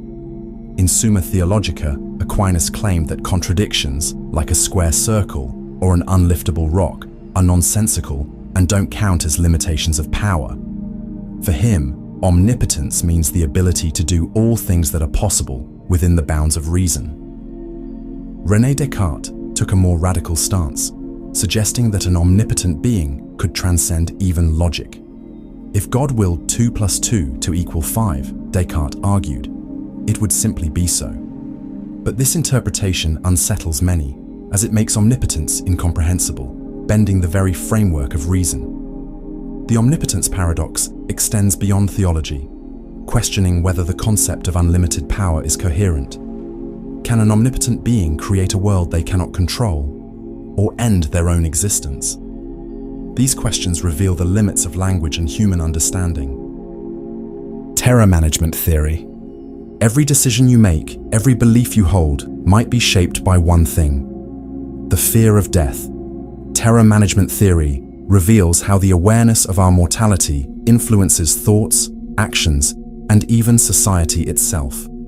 Developed by psychologists Sheldon Solomon, Jeff Greenberg, and Tom Pischinsky in the 1980s, the theory builds on Ernest Becker's The Denial of Death. Becker argued that humans, uniquely aware of their mortality, face an existential terror that could paralyze us. To cope, we create systems of meaning, religion, art, nationalism that give life purpose and connect us to something greater. These cultural worldviews shield us from the unsettling reality of our impermanence. But this defense comes with a cost. When our worldviews are challenged, our fear of death resurfaces. Research shows that subtle reminders of mortality, what psychologists call mortality salience, can profoundly shape behavior. People become more defensive of their cultural values, resistant to opposing ideas, and even hostile toward those who threaten their beliefs. In one study, participants reminded of death were more likely to support charismatic leaders, promising strength and stability. This fear doesn't just shape individuals, it defines societies. Our monuments, traditions, and rituals aren't just cultural artifacts. They're defenses against death's shadow, anchoring us to a sense of permanence. Animal suffering in theodicy. If God is all good and all powerful, why does innocent suffering exist, especially among animals incapable of moral failings? This question, central to animal suffering in theodicy, challenges religious and philosophical thought. Animals have suffered for millions of years: predation, disease, starvation, natural disasters. Unlike humans, they can't rationalize or find meaning in their pain. If this suffering lacks purpose, why would a benevolent God allow it? Philosopher William Rowe famously illustrated this with his fawn in the forest thought experiment. A fawn caught in a wildfire, suffering immensely before dying alone. Rowe asks, what purpose does this serve? If none exists, such suffering challenges the existence of an all-good God. Theists have offered various theodicies to reconcile suffering with divine benevolence. The greater good defense suggests that animal suffering supports a larger divine plan. Pain and predation balance ecosystems, fostering complexity. Others argue the free will defense, claiming natural world unpredictability is necessary for human freedom. But animals, lacking moral agency, complicate this explanation. John Hick proposed suffering as essential for soul-making, shaping moral and spiritual growth. But what spiritual growth exists for a gazelle devoured by a lion or a bird infected by parasites? Critics like David Attfield argue such defenses fail. Animal suffering seems excessive, gratuitous, and beyond necessity. Determinism. Every decision you've ever made, what you ate for breakfast, who you've become, might not have been a choice at all. Determinism argues that every action, thought, and event is the inevitable result of prior causes, making freedom an illusion. The idea dates back to ancient philosophy, but 18th century mathematician Pierre-Simon Laplace captured its essence with his concept of Laplace's demon. This hypothetical intelligence, knowing the position and motion of every particle in the universe, could predict the future with absolute certainty. For such an intellect, Laplace wrote, nothing would be uncertain, and the future, like the past, would be present before its eyes. Determinism rests on cause and effect. From atomic movements to neural firings, every action is bound by prior events. If time were rewound, every thought and action would unfold exactly the same way, as they were never truly under your control. Phenomenological reduction. What if you could strip away all assumptions, beliefs, and biases until only raw, unfiltered experience remained? This is the essence of phenomenological reduction, a method introduced by philosopher Edmund Husserl to uncover the true nature of consciousness. Husserl believed we mistake our interpretations of the world for reality itself. Our minds constantly color experiences with preconceived notions, cultural influences, and personal history. To see the world as it truly is in consciousness, Husserl proposed bracketing, or epoché, suspending all judgments and assumptions. The process starts with abandoning what Husserl called the natural attitude, our default belief in the world's external existence. Instead, we focus purely on how the world appears in consciousness. Husserl wrote, "We must free ourselves from the prejudice of the existence of the world. This doesn't deny the world's existence, it seeks to reveal how it is experienced." Phenomenological reduction shifts focus from objects to the acts of consciousness that make them appear. For example, when you see a tree, you're not just perceiving an object, you're experiencing sensory data, memory, and interpretation working together. Husserl's method uncovers these layers, showing how experience is shaped by the dynamic relationship between observer and observed. A key insight is that consciousness is always intentional. It's not passive, but actively directed at something, whether perceiving, imagining, or feeling. By examining this relationship, phenomenology reveals the structures of experience. Though critics question whether we can truly set aside all biases, Husserl argued that striving for clarity offers profound insights. His method influenced thinkers like Heidegger and Merleau-Ponty, who expanded on phenomenology's transformative potential. Vanity of existence. Why do we strive and toil, knowing nothing lasts? This is the heart of Arthur Schopenhauer's concept of the vanity of existence, a stark reflection on the futility of life. For Schopenhauer, existence is a relentless cycle of striving, suffering, and inevitable decline. He wrote, "The vanity of existence is revealed in the whole form. Existence assumes, in the infiniteness of time and space, contrasted with the finiteness of the individual in both. We are fleeting beings, adrift in an infinite, uncaring cosmos." Schopenhauer argued that life is driven by the will to life, an insatiable force compelling us to survive, reproduce, and chase desires. Yet every fulfilled desire only gives way to new ones. All satisfaction, he declared, is only negative, the removal of a desire and its pain. This endless yearning mirrors Sisyphus, endlessly pushing his boulder uphill. In daily life, this truth becomes evident. A new achievement, possession, or recognition provides fleeting joy, but the satisfaction dissolves, leaving us wanting again. Even acts of creation, love, or legacy, Schopenhauer saw as attempts to mask the void. Time erodes all achievements. Even the grandest empires crumble. What has been and is no more, he wrote, always seems better than what is now.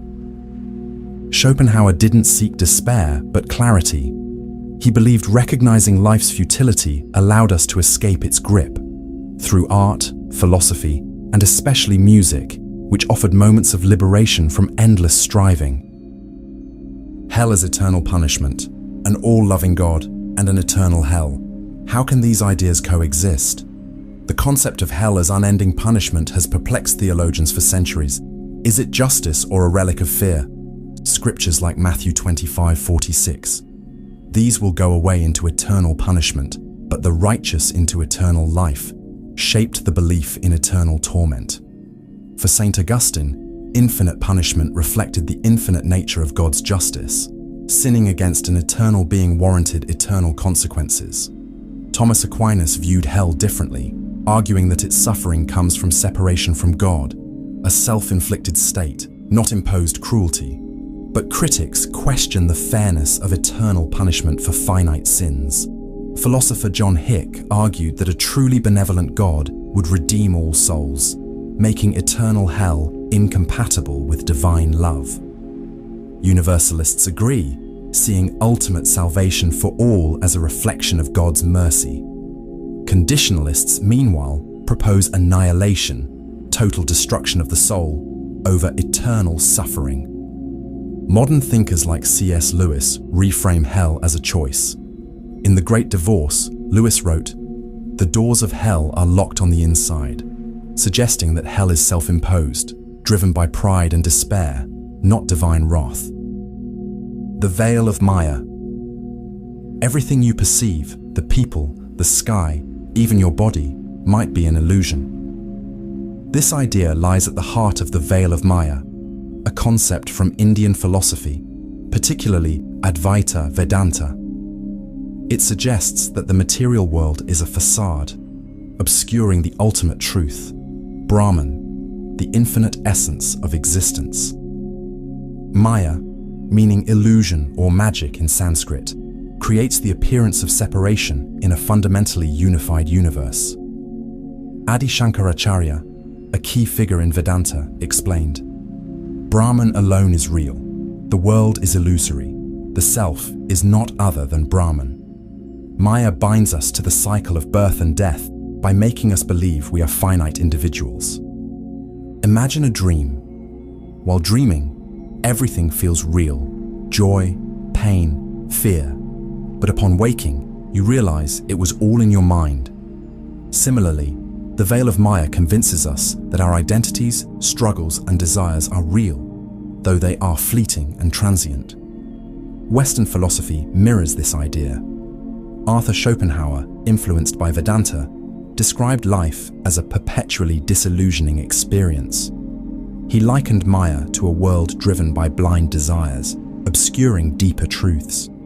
For him, art and asceticism offered glimpses beyond the illusion. How do we lift the veil? Vedanta suggests paths like knowledge, jnana yoga, and self-realization, recognizing that your true essence isn't your body or mind, but the infinite consciousness behind them. This isn't about rejecting life, but seeing through it, experiencing it without attachment. When the veil lifts, only unity remains, an indescribable truth where the seer, the seen, and the act of seeing are one. The question is, will you awaken from the illusion or remain entangled in the dream?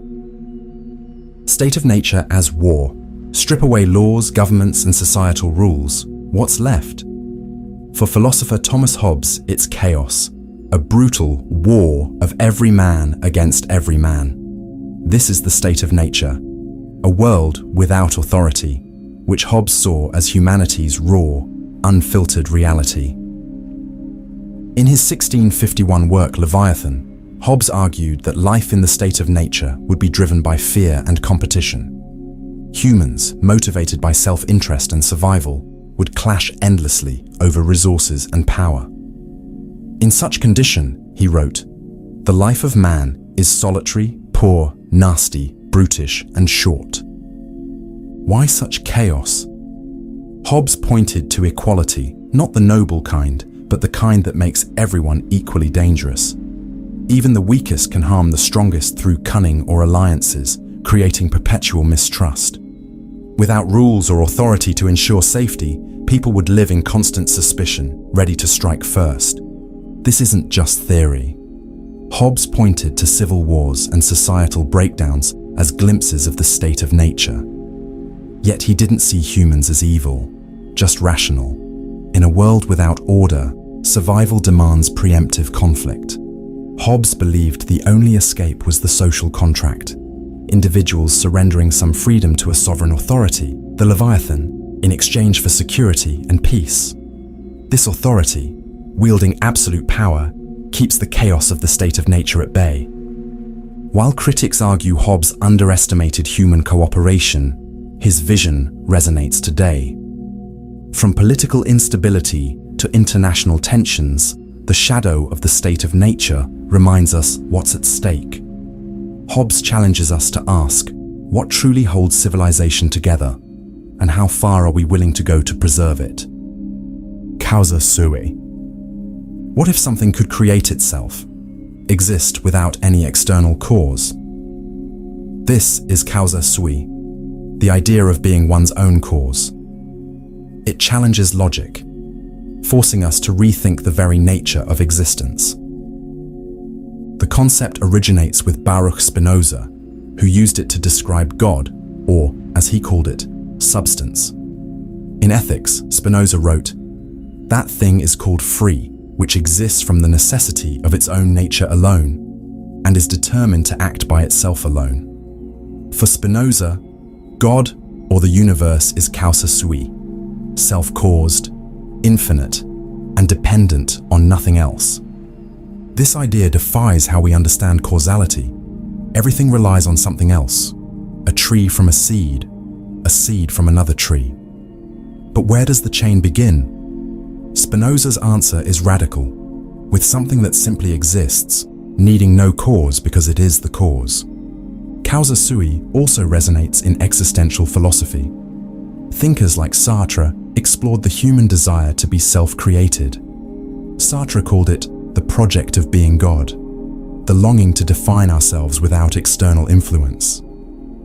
While humans can't truly be causa sui, the struggle to define ourselves shapes our existence. In science, echoes of causa sui emerge in questions about the universe's origin. If everything has a cause, what caused the universe? Could it create itself, or does it require an external first cause? For Spinoza, the universe doesn't need a reason to exist. It simply does. This idea isn't about escaping causality, but understanding it. Causa sui forces us to confront a paradox. Can anything truly cause itself? Or is it a reflection of our longing to escape the web of causes that define us? The Ouroboros, a serpent devouring its own tail, an endless cycle of creation and destruction. This is the Ouroboros, one of humanity's oldest symbols, appearing in Egyptian texts, Greek philosophy, and alchemical manuscripts.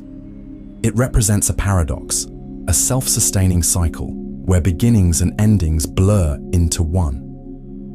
Beyond its image, the Ouroboros challenges how we understand time, existence, and the universe. At its core, the Ouroboros embodies self-reference, a system that contains itself. The ancient Greeks connected it to eternal return, the idea that all things loop back, endlessly repeating. Stoic philosophers saw the cosmos as cyclic, destroyed and reborn in a fiery process called ekpyrosis. The Ouroboros thus reflects existence itself: creation, destruction, and renewal. Philosophically, it ties to self-referential paradoxes like, "This sentence is false." Both true and false, it creates an infinite loop. Hegel drew on this in his Phenomenology of Spirit, describing contradictions that resolve into new forms, perpetually renewing meaning. In science, the Ouroboros symbolizes the interplay between the universe's largest and smallest scales. The cosmic Ouroboros links galaxies and quantum particles, suggesting a self-sustaining system where beginnings and ends dissolve into one another. But the Ouroboros is also unsettling, hinting at a universe trapped in repetition.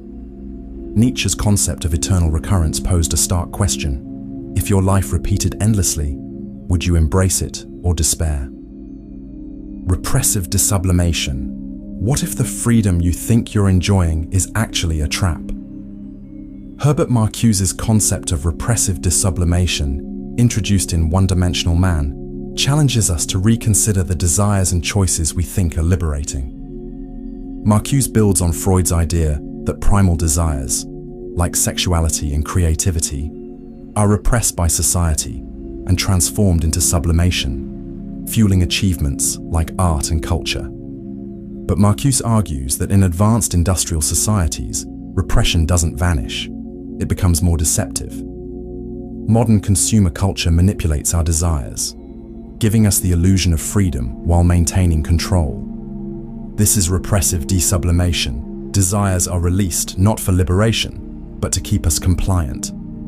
Think about consumerism. Desires for individuality are channeled into buying products that define us.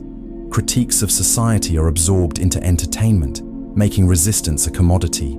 Even rebellion, like rock and roll, becomes commercialized, diffusing its power to challenge the system. By satisfying immediate desires, the system prevents us from questioning their origins. Are our pleasures truly ours, or are they pre-designed to maintain the status quo? Critics argue that Marcuse underestimates human agency, but he wasn't dismissing our power. Instead, he urged us to stay vigilant. True freedom, he believed, doesn't come from indulging in pre-packaged choices, but from questioning the system that creates them.